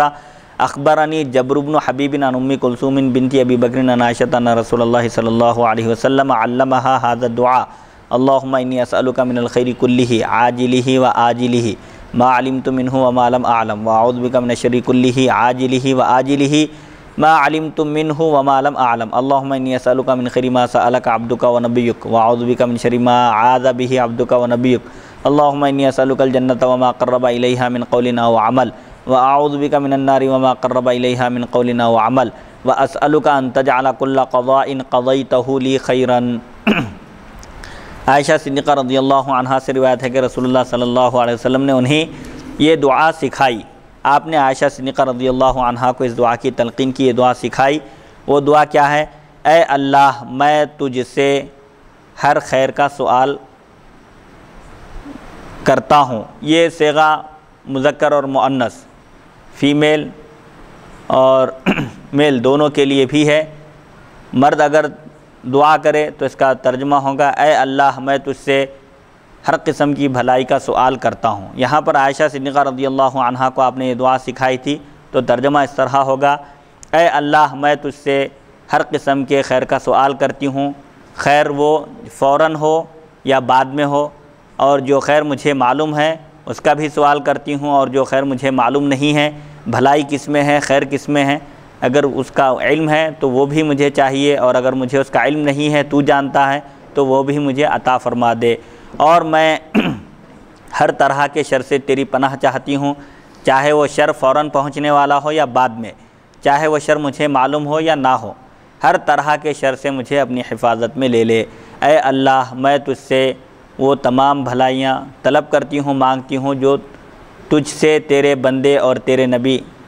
سیدنا محمد صلی اللہ علیہ وسلم نے طلب کی تھی، اور میں ہر اس شر سے تیری پناہ طلب کرتی ہوں جس سے تیرے نبی اور تیرے بندے نے پناہ طلب کی تھی۔ اے اللہ یقیناً میں تجھ سے جنت اور جنت کی طرف قریب اور جنت کے قریب کرنے والا قول اور عمل کا سوال کرتی ہوں، اور میں دوزخ سے اور دوزخ تک پہنچانے والے قول اور عمل سے تیری پناہ چاہتی ہوں، اور میں یہ سوال کرتی ہوں کہ تو ہر وہ فیصلہ جو تو میرے لیے فرمائے اس کو بہتر کر دے۔ اس حدیث شریف میں رسول اللہ صلی اللہ علیہ وسلم نے حضرت سیدہ عائشہ صدیقہ رضی اللہ عنہا کو یہ دعا سکھائی کہ ہر طرح کا خیر اللہ تعالیٰ کے دست قدرت میں ہے، دین کا خیر ہو یا دنیا کا خیر ہو، دنیا کی بھلائی ہو یا آخرت کی بھلائی ہو، ہر طرح کی بھلائی کا اللہ ہی مالک ہے، ہر طرح کی بھلائی اسی کے دست قدرت میں ہے، ہر طرح کی بھلائی اللہ ہی سے طلب کرنا چاہیے، خواہ وہ بھلائی فوراً پہنچنے والی ہو یا بعد میں پہنچنے والی ہو، چاہے اس بھلائی کا علم ہو یا نہ ہو، ہر طرح کی بھلائی خیر اللہ تعالیٰ سے طلب کرنا چاہیے، اور ہر طرح کے شر سے اللہ کی پناہ طلب کرنا چاہیے۔ اسی طرح یہ ایک انتہائی جامع دعا ہے کہ رسول اللہ صلی اللہ علیہ وسلم نے اللہ تعالیٰ سے جو جو چیزیں مانگی تھی ہم کو بھی وہ چیزیں مانگنا چاہیے، اور رسول اللہ صلی اللہ علیہ وسلم نے جن جن چیزوں سے اللہ کی پناہ طلب کی تھی ہم کو بھی چاہیے کہ ہم ان چیزوں سے اللہ کی پناہ طلب کریں، اور جنت کا بھی سوال کرنا چاہیے، اور جنت تک پہنچانے والے اعمال کا بھی سوال کرنا چاہیے، اور اسی طرح دوزخ سے اللہ کی پناہ طلب کرنا چاہیے، اور دوزخ تک پہنچانے والے کاموں سے بھی اللہ کی پناہ طلب کرنا چاہیے کہ ہم سے کوئی ایسا قول، کوئی ایسی بات یا کوئی ایسا عمل ہم سے سرزد نہ ہو جو ہم کو جہنم میں پہنچا دے۔ ایسے ہی اللہ تعالیٰ کے دست قدرت میں ہے ہر طرح کا فیصلہ، تو اللہ تعالیٰ سے دعا کرنا چاہیے کہ جو بھی فیصلہ ہو وہ ہمارے حق میں بہتر ہو، جو فیصلہ ہمارے حق میں بہتر ہو سکتا ہے اللہ تعالیٰ ہمارے حق میں وہی فیصلہ کرے۔ حدیث نمبر 3847 حدثنا یوسف بن موسى القطان حدثنا جرير عن الأعمش عن ابي صالح عن ابي هريرة قال قال رسول الله صلى الله عليه وسلم لرجل ما تقول في الصلاة قال أتشهد ثم أسأل الله الجنة وأعوذ به من النار أما والله ما أحسن دندنتك ولا دندنة معاذ قال حولها ندندن حولها ندندن۔ ابو ہریرہ رضی اللہ عنہ سے روایت نے فرمایا رسول اللہ صلی اللہ علیہ وسلم نے ایک شخص سے پوچھا، فرمایا تم نماز میں کیا کہتے ہو؟ تو اس شخص نے کہا کہ میں تشہد پڑھتا ہوں، اللہ تعالیٰ کی حمد و ثنا بیان کرتا ہوں، پھر اللہ تعالیٰ سے جنت مانگتا ہوں اور دوزخ سے اس کی پناہ چاہتا ہوں۔ سنو، آگاہ ہو جاؤ، اللہ کی قسم میں آپ کے گنگنانے کو اور معاذ رضی اللہ عنہ کے گنگنانے کو اچھی طرح نہیں سن سکتا۔ تو آپ صلی اللہ علیہ وسلم نے فرمایا کہ اسی کے اطراف ہم کو گنگنانا چاہیے۔ یعنی ایک شخص سے آپ صلی اللہ علیہ وسلم نے پوچھا کہ تم جب نماز پڑھتے ہو تو کیا کہتے ہو، اللہ تعالیٰ سے کیا مانگتے ہو؟ تو اس شخص نے کہا کہ میں جیسا کہ طریقہ ہے جب بادشاہ سے دنیا کے کسی شخص سے کوئی چیز طلب کی جاتی ہے تو پہلے اس کی تعریف کی جاتی ہے، اس کے فضائل اور کمالات بیان کیے جاتے ہیں، تو اللہ تعالیٰ ساری کائنات کا خالق اور مالک ہے، پہلے میں اس کی حمد و ثنا بیان کرتا ہوں اور اس کی خوبیوں کا ذکر کرتا ہوں، پھر اس سے جنت مانگتا ہوں اور دوزخ سے اس کی پناہ طلب کرتا ہوں، کیونکہ میں آپ لوگوں کے پیچھے نماز پڑھتا ہوں لیکن آپ لوگ کیا دعا کرتے ہیں، اللہ تعالیٰ سے کیا طلب کرتے ہیں، ممکن ہے دور ہونے کی وجہ سے مجھے سنائی نہیں دیتا۔ تو حضور صلی اللہ علیہ وسلم نے فرمایا کہ ہم کو بھی یہی دعا کرنا چاہیے کہ بہت اہم چیز ہے، جہنم سے نجات اور جنت میں داخلہ یہ اہم چیز ہے، اور ساری دنیا کی بھاگ دوڑ اور تگ و دو کا مقصد یہی ہے کہ مومن جہنم سے نجات حاصل کر لے اور جنت میں داخل ہو جائے، جہاں پر ہمیشہ اللہ تعالیٰ کی رحمت نازل ہوتی ہے اور اللہ تعالیٰ کی خوشنودی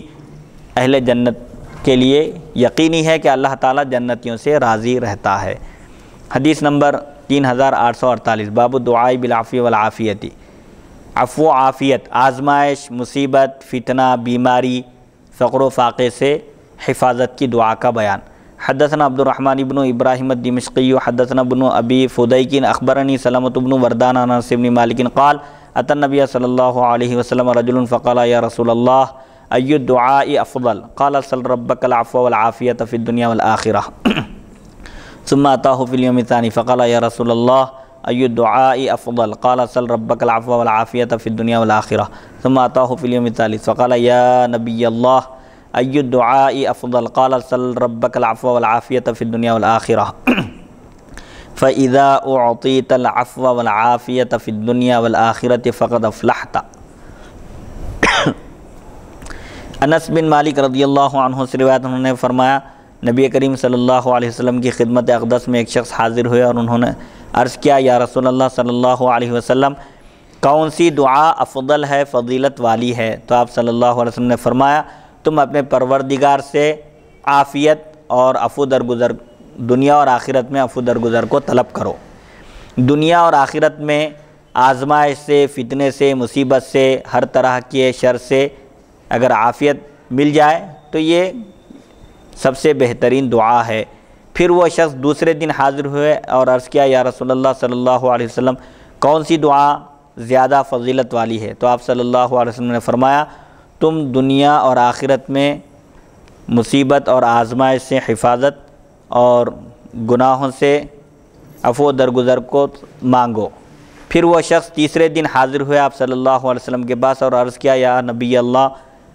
کون سی دعا سب سے زیادہ فضیلت والی ہے؟ تو آپ نے فرمایا کہ دنیا اور آخرت میں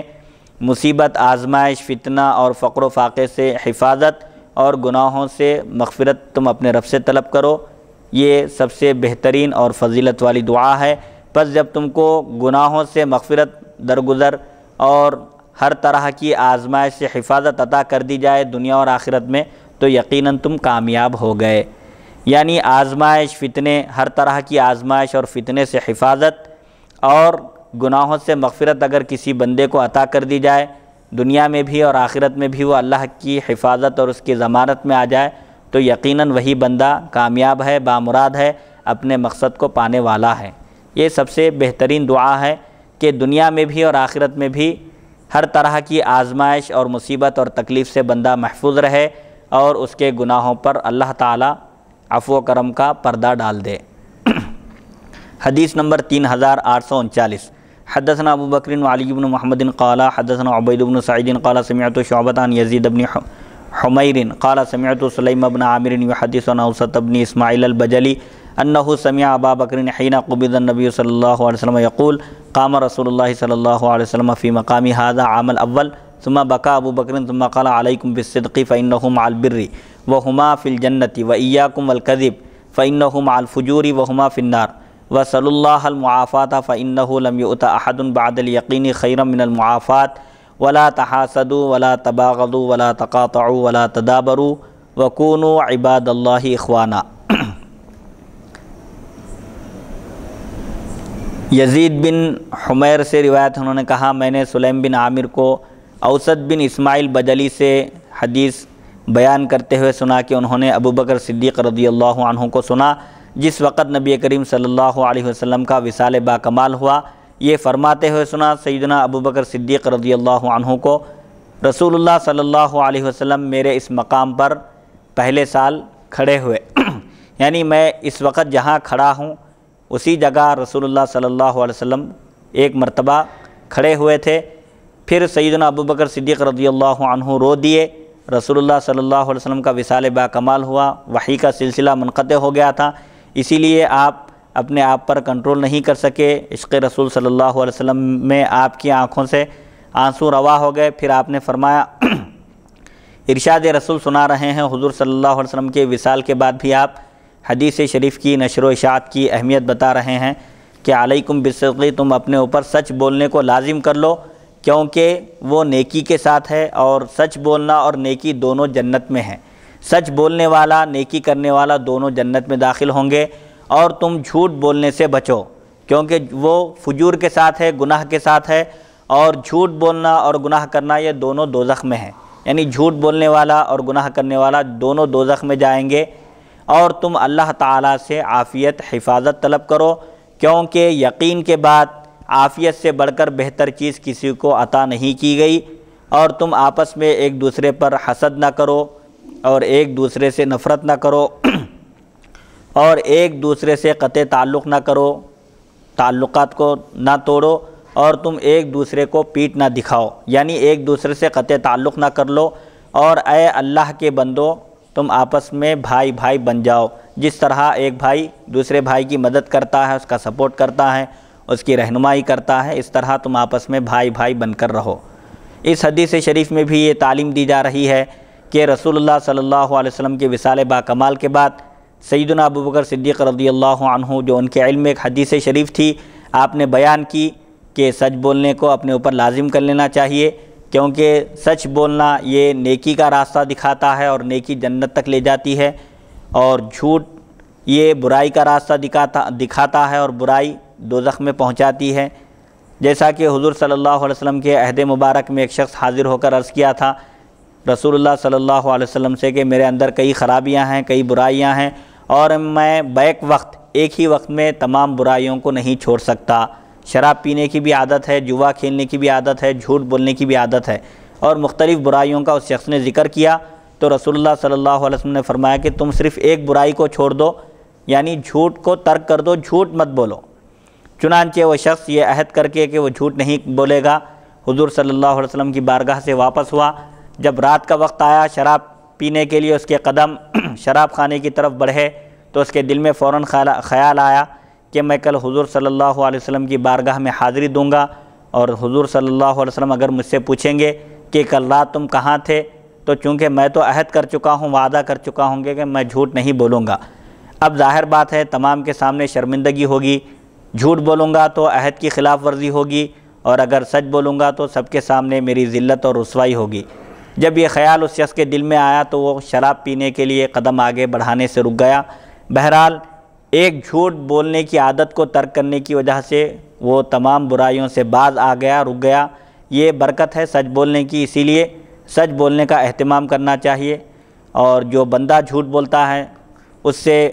فرشتہ 1 میل دور ہو جاتا ہے۔ جو فرشتے اس کی حفاظت پر مأمور ہوتے ہیں اس کے منہ سے جھوٹ کی بدبو کی وجہ سے فرشتے بھی دوری اختیار کر لیتے ہیں، اسی لیے جھوٹ بولنے سے گریز کرنا چاہیے، بچنا چاہیے۔ اور حضرت ابوبکر صدیق رضی اللہ عنہ نے فرمایا کہ عافیت، آزمائش سے حفاظت، مصیبت سے حفاظت، یہ یقین کے بعد سب سے بہترین چیز ہے۔ اللہ اور اس کے رسول پر یقین رکھنا یہ بڑی اہم چیز ہے۔ ایمان کے بعد عافیت سب سے بہترین چیز ہے۔ جس بندے کو عافیت عطا کر دی گئی اس کے لیے ایک بڑی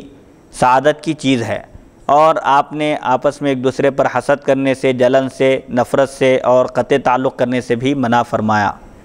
حدیث نمبر 3850۔ حدثنا علی بن محمد حدثنا وکیع عن کہمس بن الحسن عن عبداللہ بن بریدہ عن عائشہ انہا قالت یا رسول اللہ ارأیت ان وافقت لیلۃ القدر ما ادعو قال تقولین اللہم انک عفو تحب العفو فاعف عنی۔ عائشہ صدیقہ رضی اللہ عنہا سے روایت ہے کہ انہوں نے عرض کیا یا رسول اللہ صلی اللہ علیہ وسلم آپ بتائیے اگر میں لیلۃ القدر شب قدر کو میں پالوں تو مجھے کیا دعا کرنا چاہیے؟ تو آپ صلی اللہ علیہ وسلم نے فرمایا اگر تم شب قدر کو پالو، جیسا کہ شب قدر کے بارے میں بھی تفصیل گزر چکی کہ شب قدر کون سی شب ہے یہ تعین کے ساتھ مقرر کر کے نہیں بتایا گیا، اس کو صرف رمضان المبارک کے اخیر دہے میں تلاش کرنے کا حکم دیا گیا۔ 21ویں شب سے لے کر 29ویں شب تک ان شبوں میں سے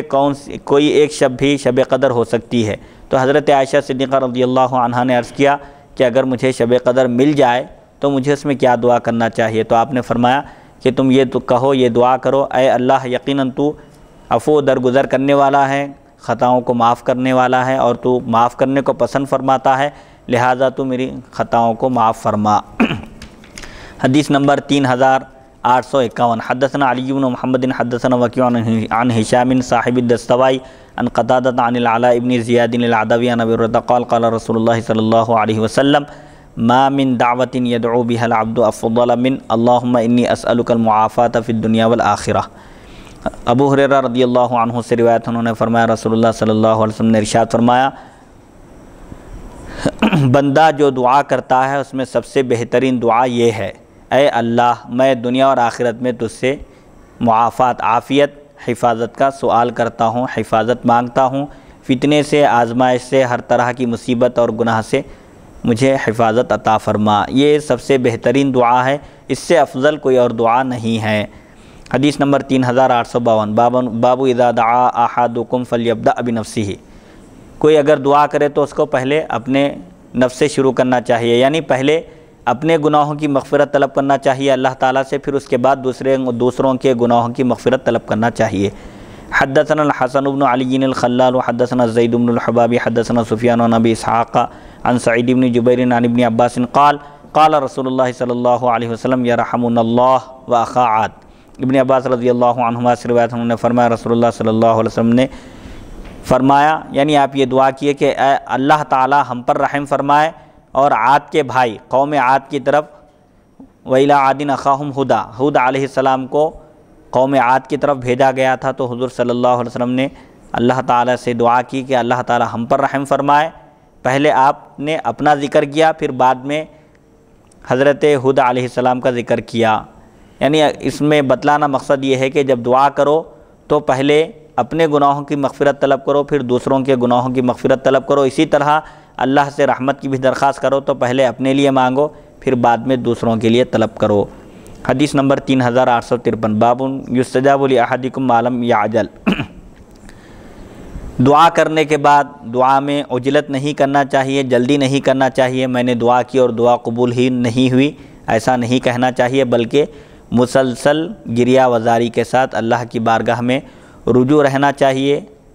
دعا کرنے سے کبھی مایوس نہیں ہونا چاہیے۔ دعا کی مقبولیت کا ایک وقت ہوتا ہے، جب وہ وقت آتا ہے تو دعا قبول ہوتی ہے۔ حدثنا علی بن محمد حدثنا اسحاق بن سلیمان عن مالک بن انس عن الزہری عن ابی عبید مولا عبد الرحمن بن عوف عن ابی ہریرہ ان رسول اللہ صلی اللہ علیہ وسلم قال یستجاب لأحدکم ما لم یعجل قیل وکیف یعجل یا رسول اللہ قال یقول قد دعوت اللہ فلم یستجب اللہ لی۔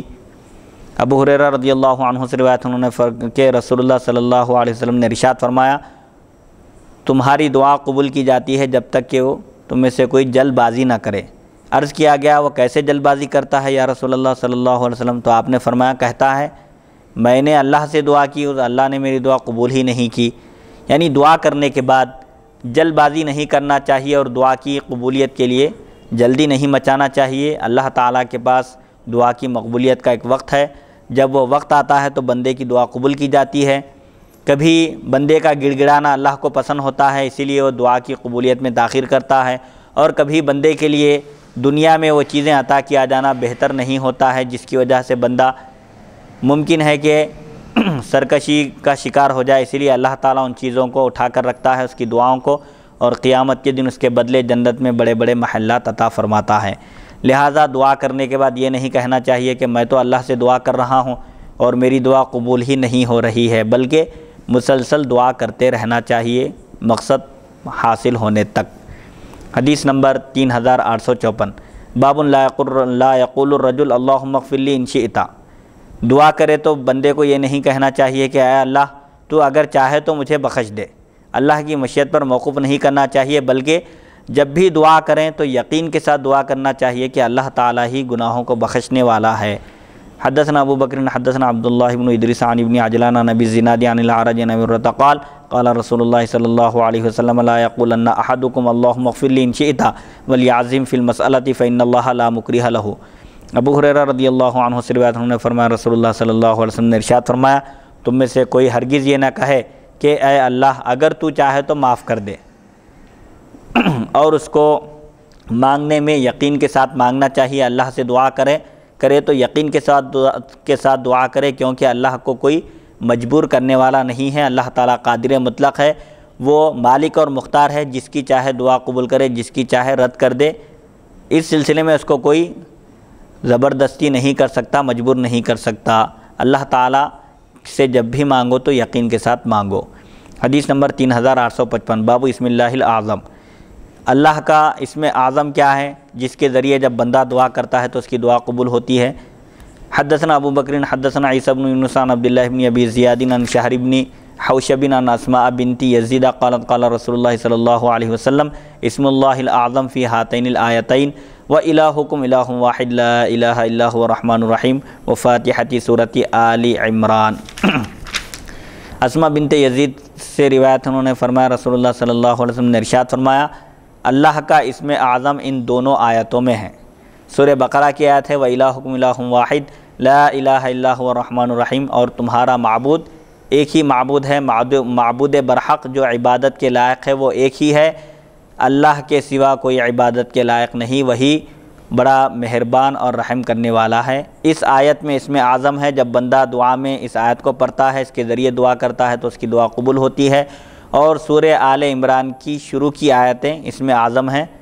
الف لام میم اللہ لا الہ الا هو الحی القیوم، اس کو بھی اسم اعظم بتایا گیا۔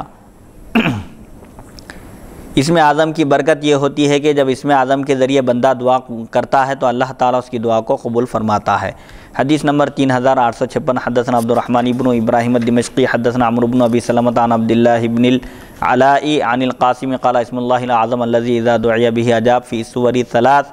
البقرۃ و آل عمران و طٰہٰ۔ قاسم سے روایت انہوں نے فرمایا اللہ کا اسم اعظم وہ اسم جس کے ذریعے جب دعا کی جائے تو وہ قبول کرتا ہے، جس اسم کا جب واسطہ دیا جائے اللہ تعالیٰ کو تو وہ بندے کی دعا کو قبول فرماتا ہے۔ وہ 3 صورتوں میں ہے، سورہ بقرہ، سورہ آل عمران اور سورہ طٰہٰ۔ سورہ بقرہ میں وَإِلَٰهُكُمْ إِلَٰهٌ وَاحِدٌ لَا إِلَٰهَ إِلَّا هُوَ الرَّحْمَٰنُ الرَّحِيمُ، دوسرے پارے کا تیسرا رکوع ہے، یہ تیسرے رکوع کی آخری آیت ہے۔ اور سورہ آل عمران میں اللہ لا الہ الا هو الحی القیوم دوسری آیت اس میں اعظم ہے، اور سورہ طٰہٰ میں اللہ لا الہ الا هو لہ الاسماء الحسنی اس آیت کو اس میں اعظم بتایا گیا۔ حدثنا عبد الرحمن بن ابراہیم الدمشقی حدثنا عمرو بن ابی سلمۃ قال ذکرت ذلك لعیسی بن موسیٰ فحدثنی انہ سمع غیلان بن انس یحدث عن القاسم بن ابی امامۃ عن النبی صلی اللہ علیہ وسلم نحوہ۔ عمرو بن ابی سلمہ نے ہم سے بیان کیا، انہوں نے کہا میں نے اس بات کا عیسیٰ بن موسیٰ سے تذکرہ کیا تو انہوں نے بیان کیا کہ انہوں نے غیلان بن انس کو قاسم سے وہ بیان کرتے ہوئے سنا، انہوں نے ابو امامہ سے اور انہوں نے نبی کریم صلی اللہ علیہ وسلم سے ایسی ہی ایک روایت بیان کی ہے کہ اللہ کا اسم اعظم 3 صورتوں میں ہے۔ حدیث نمبر 3857، حدثنا علی بن محمد حدثنا وکیع عن مالک بن مغول انہ سمعہ من عبد اللہ بن بریدۃ عن ابیہ قال سمع النبی صلی اللہ علیہ وسلم رجلا یقول اللہم انی اسألک بانک انت اللہ الاحد الصمد الذی لم یلد ولم یولد ولم یکن لہ کفوا احد وقال رسول اللہ صلی اللہ علیہ وسلم لقد سأل اللہ باسمہ الاعظم الذی اذا سئل به اعطى واذا دعی به اجاب۔ عبداللہ بن بریدہ سے روایت ہے، انہوں نے اپنے والد سے روایت کی، انہوں نے فرمایا نبی کریم صلی اللہ علیہ وسلم نے ایک شخص کو یہ کہتے ہوئے سنا اپنی دعا میں اے اللہ میں تجھ سے مانگتا ہوں اس بات کا واسطہ دے کر کے تو ہی اللہ ہے، ساری کائنات کا خالق اور مالک ہے، تو یکتا ہے، اکیلا ہے، تو بے نیاز ہے، تیری ذات وہ ہے جو نہ والد ہے اور نہ لڑکا ہے، یعنی تو نہ کسی کا باپ ہے اور نہ ہی کسی کا بیٹا ہے، اللہ تعالیٰ اس سے پاک ہے بالکل، اور اس کا کوئی شریک نہیں ہے، مخلوق میں سے کوئی اس کے جیسا نہیں ہے اور وہ مخلوق میں سے کسی کے جیسا نہیں ہے۔ ایک شخص دعا میں اللہ تعالیٰ کی حمد و ثنا بیان کرتے ہوئے ان کلمات کے ساتھ دعا کر رہا تھا تو رسول اللہ صلی اللہ علیہ وسلم نے فرمایا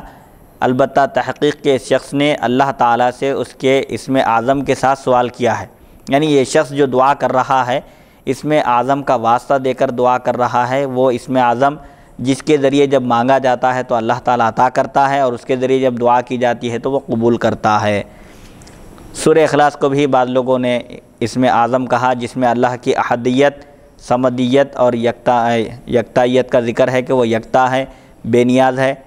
اور ساری مخلوق اسی کی محتاج ہے، وہ مخلوق میں سے کسی کے جیسا نہیں ہے اور مخلوق میں سے کوئی اس کے جیسا نہیں ہے۔ حدیث نمبر 3858، حدثنا علی بن محمد حدثنا وکیع حدثنا ابو خزیمۃ عن انس بن سیرین عن انس بن مالک قال سمع النبی صلی اللہ علیہ وسلم رجلا یقول اللہم انی اسألک بان لک الحمد لا الہ الا انت وحدک لا شریک لک المنان بدیع السماوات والارض ذو الجلال والاکرام فقال لقد سأل اللہ باسمہ الاعظم الذی اذا سئل به اعطى واذا دعی به اجاب۔ انس بن مالک رضی اللہ عنہ سے روایت انہوں نے فرمایا نبی کریم صلی اللہ علیہ وسلم نے ایک شخص کو یہ کہتے ہوئے سنا، اللہ تعالیٰ سے ایک شخص دعا کر رہا تھا یہ کہتے ہوئے اے اللہ میں تجھ سے سوال کرتا ہوں مانگتا ہوں اس واسطے سے کہ تیرے لیے ہی تعریف ہے، تو ہی حمد و ثنا کے لائق ہے، تیرے سوا کوئی معبود برحق نہیں، تو تنہا ہے، تیرا کوئی شریک نہیں، تو بے حد احسان کرنے والا ہے، آسمانوں اور زمین کو بغیر نمونے کے پیدا کرنے والا ہے، تو بزرگی اور عظمت والا ہے۔ یہ ان کلمات کے ساتھ ایک شخص دعا کر رہے تھے تو رسول اللہ صلی اللہ علیہ وسلم نے فرمایا کہ اس شخص نے اللہ تعالیٰ سے اس اسم اعظم کے ساتھ سوال کیا، مانگا، جس کے ذریعے جب مانگا جاتا ہے تو وہ عطا کرتا ہے اور جب اس اسم اعظم کے ذریعے دعا کی جاتی ہے تو وہ قبول کرتا ہے۔ حدیث نمبر 3859، حدثنا ابو یوسف الصیدلانی محمد بن احمد الرقی حدثنا محمد بن سلمۃ عن الفزاری عن ابی شیبۃ عن عبد اللہ بن عکیم الجہنی عن عائشہ قالت سمعت رسول اللہ صلی اللہ علیہ وسلم یقول اللہم انی اسألک باسمک الطاہر الطیب المبارک الاحب الیک الذی اذا دعیت به اجبت واذا سئلت به اعطیت واذا استرحمت به رحمت واذا استفرجت به فرجت۔ عائشہ صدیقہ رضی اللہ عنہا سے روایت ہے، آپ نے فرمایا میں نے رسول اللہ صلی اللہ علیہ وسلم کو کہتے ہوئے سنا، فرماتے ہوئے سنا، یہ دعا کرتے ہوئے سنا، اے اللہ میں تجھ سے تیرے پاکیزہ، پاک برکت والے اور محبوب نام کے واسطے سے سوال کرتا ہوں، مانگتا ہوں، الذی وہ اسم مبارک کہ جب اس کے ذریعے تجھے پکارا جاتا ہے تو تو جواب دیتا ہے، دعا قبول کرتا ہے، اور جب اس کے ذریعے تجھ سے مانگا جاتا ہے تو تو عطا کرتا ہے، اور جب اس اسم اعظم کے ذریعے، اس اسم مبارک کے ذریعے تجھ سے رحم کی درخواست کی جاتی ہے تو تو رحم فرماتا ہے، رحمت نازل فرماتا ہے، اور اس اسم کی برکت سے، اس اسم کے ذریعے جب تجھ سے مصیبت کو دور کرنے کی درخواست کی جاتی ہے تو تو مصیبت دور کرتا ہے۔ یعنی رسول اللہ صلی اللہ علیہ وسلم اسم اعظم کے وسیلے سے دعا کرتے تھے کہ اسم اعظم کی برکت یہ ہے کہ جب کوئی بندہ اسم اعظم کے توسط سے، واسطے سے اللہ تعالیٰ سے دعا کرتا ہے تو اس کی دعا قبول ہوتی ہے، کوئی چیز مانگتا ہے تو عطا کی جاتی ہے، رحم کی درخواست کرتا ہے تو اللہ تعالیٰ اس پر رحم فرماتا ہے، اور مصیبتوں کے دور ہونے کی دعا کرتا ہے تو اس کی مصیبتیں بھی ٹل جاتی ہیں۔ قالت وقال ذات یوم یا عائشۃ هل علمت ان اللہ قد دلنی علی الاسم الذی اذا دعی به اجاب؟ قالت فقلت یا رسول اللہ بأبی انت وأمی فعلمنیہ، قال انه لا ينبغي لك يا عائشة، قالت فتنحيت وجلست ساعة ثم قمت فقبلت رأسه ثم قلت يا رسول الله علمنيه، قال انه لا ينبغي لك يا عائشة ان اعلمك انه لا ينبغي لك ان تسألين به شيئا من الدنيا، قالت فقمت فتوضأت ثم صليت ركعتين ثم قلت اللهم اني ادعوك الله وادعوك الرحمن وادعوك البر الرحيم وادعوك باسمائك الحسنى كلها ما علمت منها وما لم اعلم ان تغفر لي وترحمني، قالت فاستضحك رسول الله صلى الله عليه وسلم ثم قال انه لفي الاسماء التي دعوت بها۔ اسی حدیث شریف کا یہ تتمہ ہے، بھی اگلا حصہ باقی ہے۔ حضرت عائشہ فرماتی ہیں وقالا، حضور صلی اللہ علیہ وسلم نے ایک دن فرمایا اے عائشہ کیا تم کو معلوم ہے کہ اللہ تعالیٰ نے مجھے اس اسم کی طرف میری رہنمائی فرمائی، مجھے وہ اسم بتایا جس کے ذریعے جب دعا کی جاتی ہے، پکارا جاتا ہے اللہ تعالیٰ کو تو وہ جواب دیتا ہے، دعا قبول کرتا ہے۔ تو عائشہ صدیقہ رضی اللہ عنہا نے کہا فقلت، تو میں نے عرض کیا یا رسول اللہ صلی اللہ علیہ وسلم میرے ماں باپ آپ پر قربان، آپ مجھے وہ اسم بتا دیجئے، سکھا دیجئے، اسم اعظم جس کے ذریعے جب اللہ تعالیٰ سے دعا کی جاتی ہے تو وہ قبول کرتا ہے۔ تو حضور صلی اللہ علیہ وسلم نے فرمایا کہ اے عائشہ وہ تمہارے لیے مناسب نہیں ہے، یعنی اللہ تعالیٰ نے مجھے وہ اسم بتایا لیکن میں تم کو نہیں بتاؤں گا کیونکہ وہ تمہارے لیے وہ مناسب نہیں ہے۔ حضرت عائشہ فرماتی ہیں پس میں کنارہ کشی اختیار کی، یعنی حضور صلی اللہ علیہ وسلم کے پاس سے ہٹ کر تھوڑی دیر کے لیے بیٹھ گئی، خاموشی اختیار کی، کوئی جواب نہیں دی۔ آپ نے جب مجھے سکھانے سے انکار کیا تو میں نے کوئی جواب نہیں دیا، پھر میں کھڑی ہو گئی اور آپ کا سر مبارک چومی اور عرض کی یا رسول اللہ صلی اللہ علیہ وسلم آپ مجھے وہ دعا سکھا دیجئے، یعنی پھر دوبارہ درخواست کی۔ تو اس میں اس بات کی تعلیم دی جا رہی ہے کہ کوئی خیر کی بات ہو، کوئی اچھی چیز ہو اور اس کو حاصل کرنے کے لیے اگر دوبارہ کوشش کرنے کی ضرورت پڑے تب بھی اس سے پیچھے نہیں ہٹنا چاہیے، جیسا کہ عائشہ صدیقہ رضی اللہ عنہا نے پہلی مرتبہ انکار پر آپ نے اصرار نہیں کیا کہ آپ مجھے بتا ہی دیجئے، بلکہ آپ خاموش ہو گئی، تھوڑی دیر خاموشی اختیار کر کے پھر دوبارہ ایک طریقہ اختیار کی، رسول اللہ صلی اللہ علیہ وسلم کا سر انور چوما اور عرض کیا کہ یا رسول اللہ مجھے وہ دعا سکھا دیجئے۔ تو آپ نے فرمایا کہ اے عائشہ وہ تمہارے لیے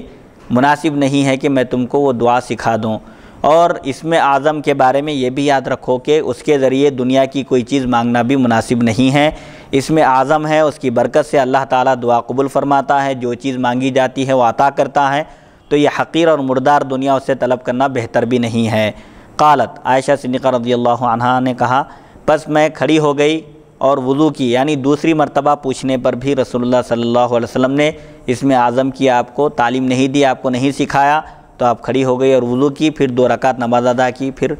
آپ فرماتی ہیں پس میں کھڑی ہو گئی اور وضو کی اور 2 رکعت نماز ادا کی، پھر میں نے کہا، اب دعا کی آپ اللہ تعالیٰ کے اسماء کے ذریعے، اے اللہ یقیناً میں تجھ کو اللہ کہہ کر پکارتی ہوں اور تجھ کو رحمان کہہ کر پکارتی ہوں اور تجھ کو بر الرحیم یعنی احسان کرنے والا، رحم کرنے والا، یہ جو تیرے اسما ہیں ان اسما کے واسطے سے میں تجھ سے دعا کرتی ہوں، اور میں تجھ سے تیرے تمام خوبصورت مبارک ناموں کے وسیلے سے میں تجھ سے دعا کرتی ہوں۔ وہ مبارک نام جو مجھے معلوم ہیں ان کا بھی واسطہ، اور وہ مبارک نام جو مجھے معلوم نہیں ہے، جو میرے علم میں نہیں ہے، ان کا بھی واسطہ میں دے کر تجھ سے یہ مانگتی ہوں، سوال کرتی ہوں کہ تو میری مغفرت فرما اور تو مجھ پر رحم فرما۔ قالت، حضرت عائشہ صدیقہ رضی اللہ عنہا وضو کرنے کے بعد 2 رکعت نماز ادا کی، اور ان مبارک اسما کے ذریعے جب اللہ تعالیٰ کی بارگاہ میں انہوں نے دعا کی تو رسول اللہ صلی اللہ علیہ وسلم مسکرا دیا اور فرمایا کہ یقیناً وہ، یعنی وہ اسم اعظم انہی اسما میں ہے جس کے ذریعے تم نے اللہ کو پکارا، یعنی جن ناموں کے ذریعے تم نے اللہ کو پکارا انہی ناموں میں ایک نام اسم اعظم بھی ہے۔ بعض احادیث شریفہ میں صراحت کے ساتھ آیا، جیسا کہ اوپر کی روایتوں میں ہے کہ اسم اعظم وَإِلَٰهُكُمْ إِلَٰهٌ وَاحِدٌ لَا إِلَٰهَ إِلَّا هُوَ الرَّحْمَٰنُ الرَّحِيمُ، اور سورہ آل عمران کی ابتدائی آیت اللہ لا الہ الا هو الحی القیوم، اس کو بھی اسم اعظم بتایا گیا۔ اس حدیث شریف میں یہ بات بھی بتائی جا رہی ہے کہ اگر کوئی اہم شے ہو تو اس کو محفوظ رکھنا چاہیے، مخفی رکھنا چاہیے، تاکہ لوگ اس کا غلط استعمال نہ کریں، اس کے احترام اور عظمت کو نہ کھو دیں۔ جیسا کہ ایک شخص ایک بزرگ کی خدمت میں حاضر ہوا اور عرض کیا کہ آپ مجھے اسم اعظم سکھا دیجئے، تو بزرگ نے فرمایا کہ اسم اعظم ہر کسی کو نہیں سکھایا جاتا، وہ ایک امانت کی شے ہے، امانت ہے، اس کی حفاظت تم نہیں کر سکتے، مجھے اندیشہ ہے کہ تم امانت میں خیانت کر بیٹھو گے۔ تو اس شخص نے مسلسل اصرار کیا تو آپ نے اس شخص کو ایک مرتبہ ایک کشتی میں یا ایک پلیٹ میں ایک چیز رکھ کر اس کے اوپر کپڑا ڈھانک دیا اور فرمایا کہ یہ چیز تم فلاں صاحب کے پاس لے جا کر حفاظت کے ساتھ حوالے کر دو، اور یاد رکھنا درمیان میں کپڑا ہٹا کر نہیں دیکھنا، اس پلیٹ میں اس تھالی میں کیا چیز ہے تم کو دیکھنا نہیں چاہیے۔ آپ نے تاکید کے ساتھ فرمایا کہ نہیں دیکھنا چاہیے، لیکن انسان کی یہ فطرت ہے کہ جس چیز سے منع کیا جاتا ہے وہ اتنا ہی تجسس میں اور ٹوہ میں لگا ہوا رہتا ہے کہ آخر مجھے اس چیز سے کیوں منع کیا گیا۔ چنانچہ وہ شخص جب وہ کشتی لے کر روانہ ہوا، اس کے دل میں خیال آیا کہ دیکھنا چاہیے کہ آخر کشتی میں کیا ہے۔ جب اس شخص نے کپڑا اٹھا کر دیکھا تو اس میں ایک چوہا تھا، جیسا کہ تاریخ کی کتابوں میں بیان کیا گیا، وہ چوہا کشتی میں سے نیچے کود کر فرار ہو گیا۔ تو اس شخص کی حیرت کی انتہا نہ رہی، وہ بزرگ کی خدمت میں حاضر ہوا اور عرض کیا کہ حضرت آپ بھی عجیب ہیں، ایک چوہے کو رکھ کر آپ نے پلیٹ میں روانہ کیا تھا۔ تو آپ نے فرمایا کہ یہی تمہارا امتحان تھا، جب تم ایک معمولی چیز کی حفاظت نہیں کر سکے تو اسم اعظم کی تم کیا حفاظت کر سکو گے۔ تو بہرحال اس سے بات معلوم ہوتی ہے کہ جو اہم شے ہوتی ہے اس کی حفاظت کرنا چاہیے، اس کو ایسے ہی نہیں کھو دینا چاہیے۔ بہرحال اس میں بھی حضرت عائشہ صدیقہ رضی اللہ عنہا نے اللہ کا جو مبارک نام ہے اللہ، اور رحمان جو صفت ہے اس کا بھی آپ نے ذکر کیا۔ تو وَإِلَٰهُكُمْ إِلَٰهٌ وَاحِدٌ لَا إِلَٰهَ إِلَّا هُوَ الرَّحْمَٰنُ الرَّحِيمُ میں رحمان ہے اور البر الرحیم میں رحیم ہے۔ بہرحال حضور صلی اللہ علیہ وسلم نے صرف اشارہ دیا کہ تم نے جن کلمات کے ساتھ اللہ تعالیٰ سے دعا کی ہے انہی کلمات میں اسم اعظم ہے، لیکن ان کلمات کو تم جاری رکھو، ان کلمات میں ایک اسم اعظم ہے، میں اس کو نہیں بتاؤں گا۔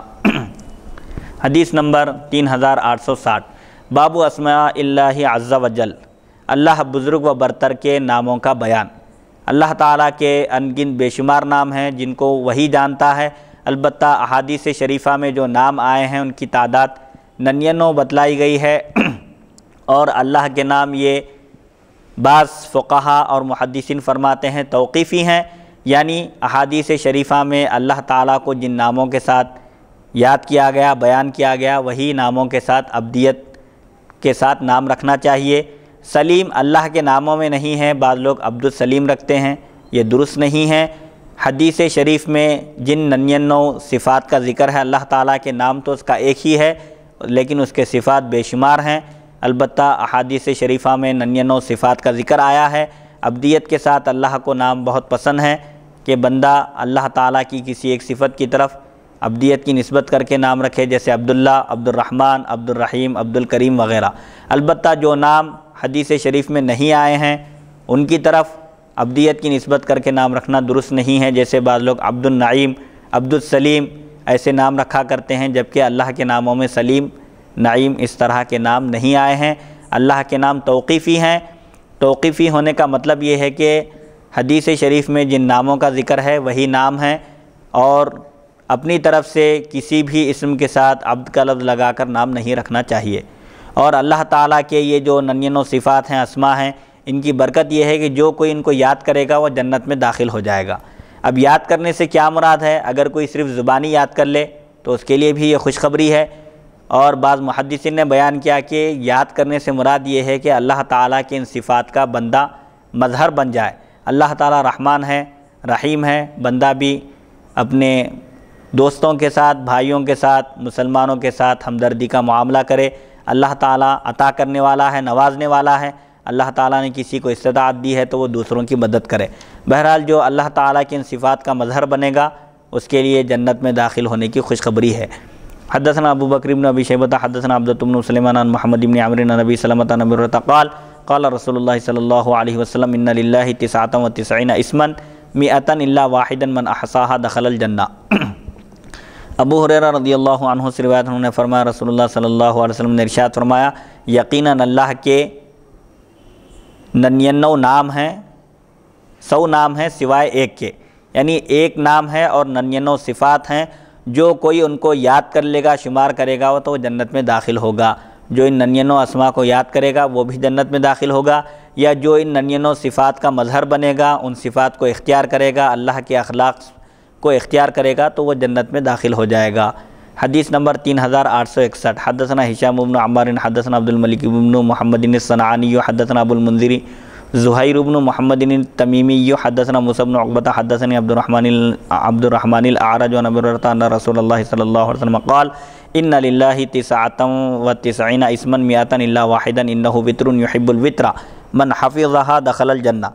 وهي اللہ الواحد الصمد الاول الاخر الظاہر الباطن الخالق البارئ المصور الملك الحق السلام المؤمن المهيمن العزيز الجبار المتكبر الرحمن الرحيم اللطيف الخبير السميع البصير العليم العظيم البار المتعالي الجليل الجميل الحي القيوم القادر القاهر العلي الحكيم القريب المجيب الغني الوهاب الودود الشكور الماجد الواجد الوالي الراشد العفو الغفور الحليم الكريم التواب الرب المجيد الولي الشهيد المبين البرهان الرؤوف الرحيم المبدئ المعيد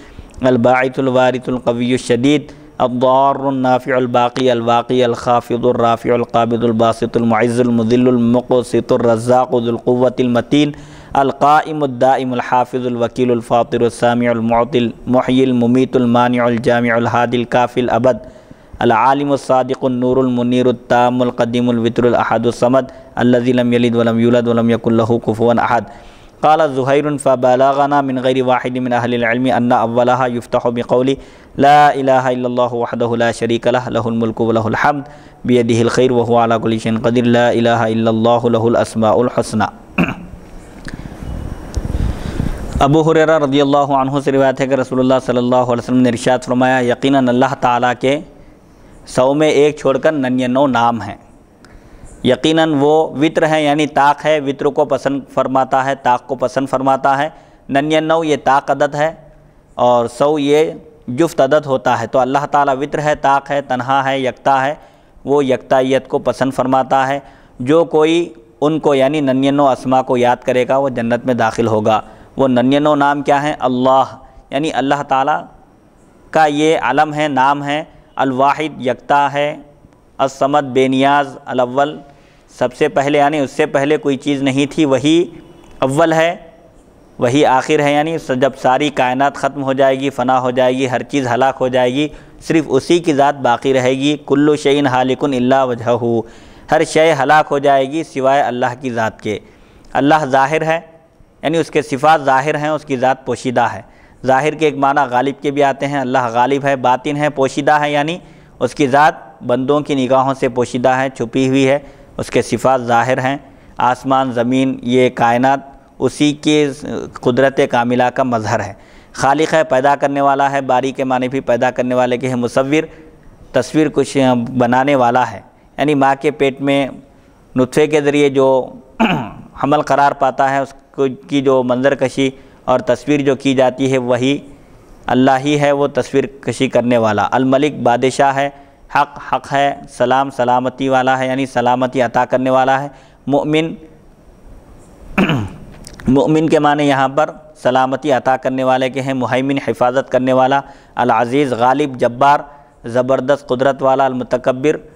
متکبر یعنی تکبر صرف اللہ تعالیٰ ہی کو سزاوار ہے کیونکہ وہی ساری کائنات کا خالق اور مالک ہے، عظمت اور شان اور شوکت والا ہے، رحمان بے انتہا مہربان، رحیم بے انتہا کرم کرنے والا رحم کرنے والا، اللطیف بے حد مہربان، خبیر کے معنی خبر رکھنے والا بندوں کے اعمال سے باخبر، سمیع سننے والا بصیر دیکھنے والا، علیم جاننے والا، عظیم عظمت والا، البار حسن سلوک کرنے والا احسان کرنے والا، المتعال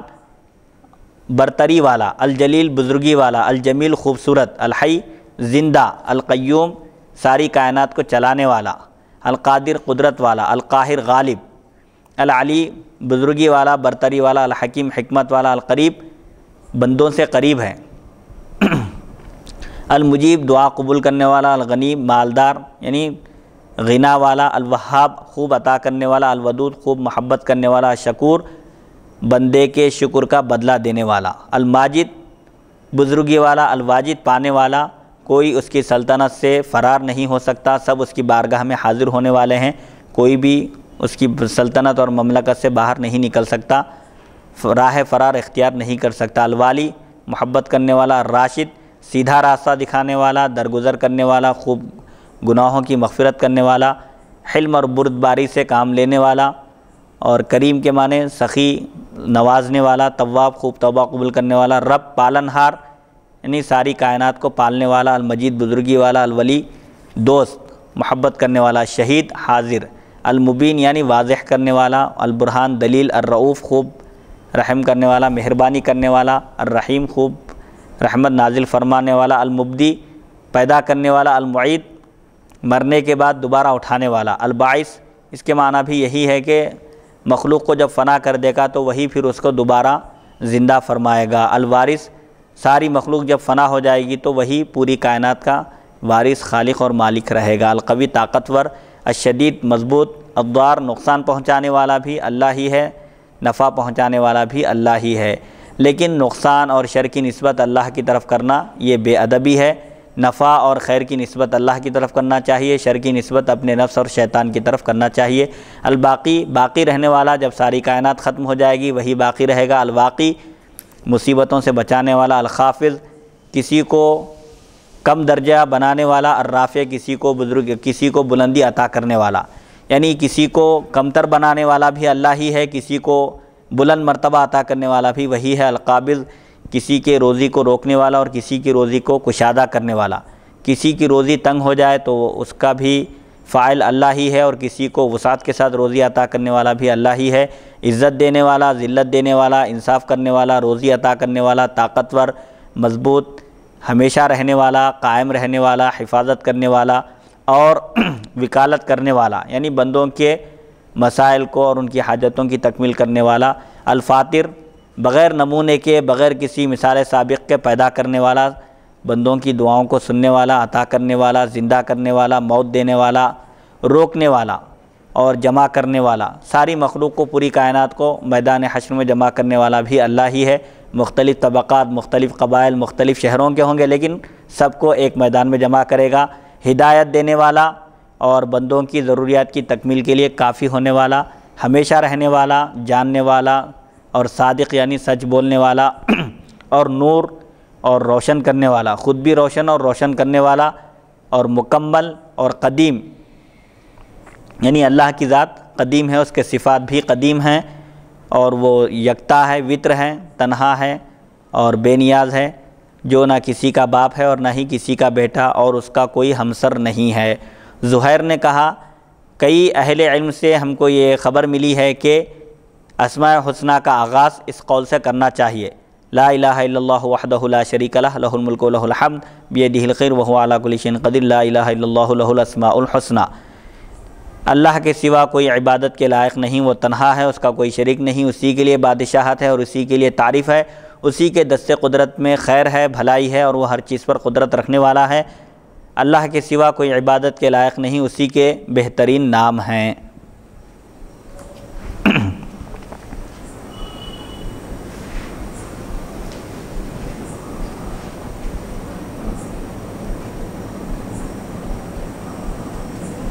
ہو گیا, اسپیس ہے, جگہ ہے اس میں.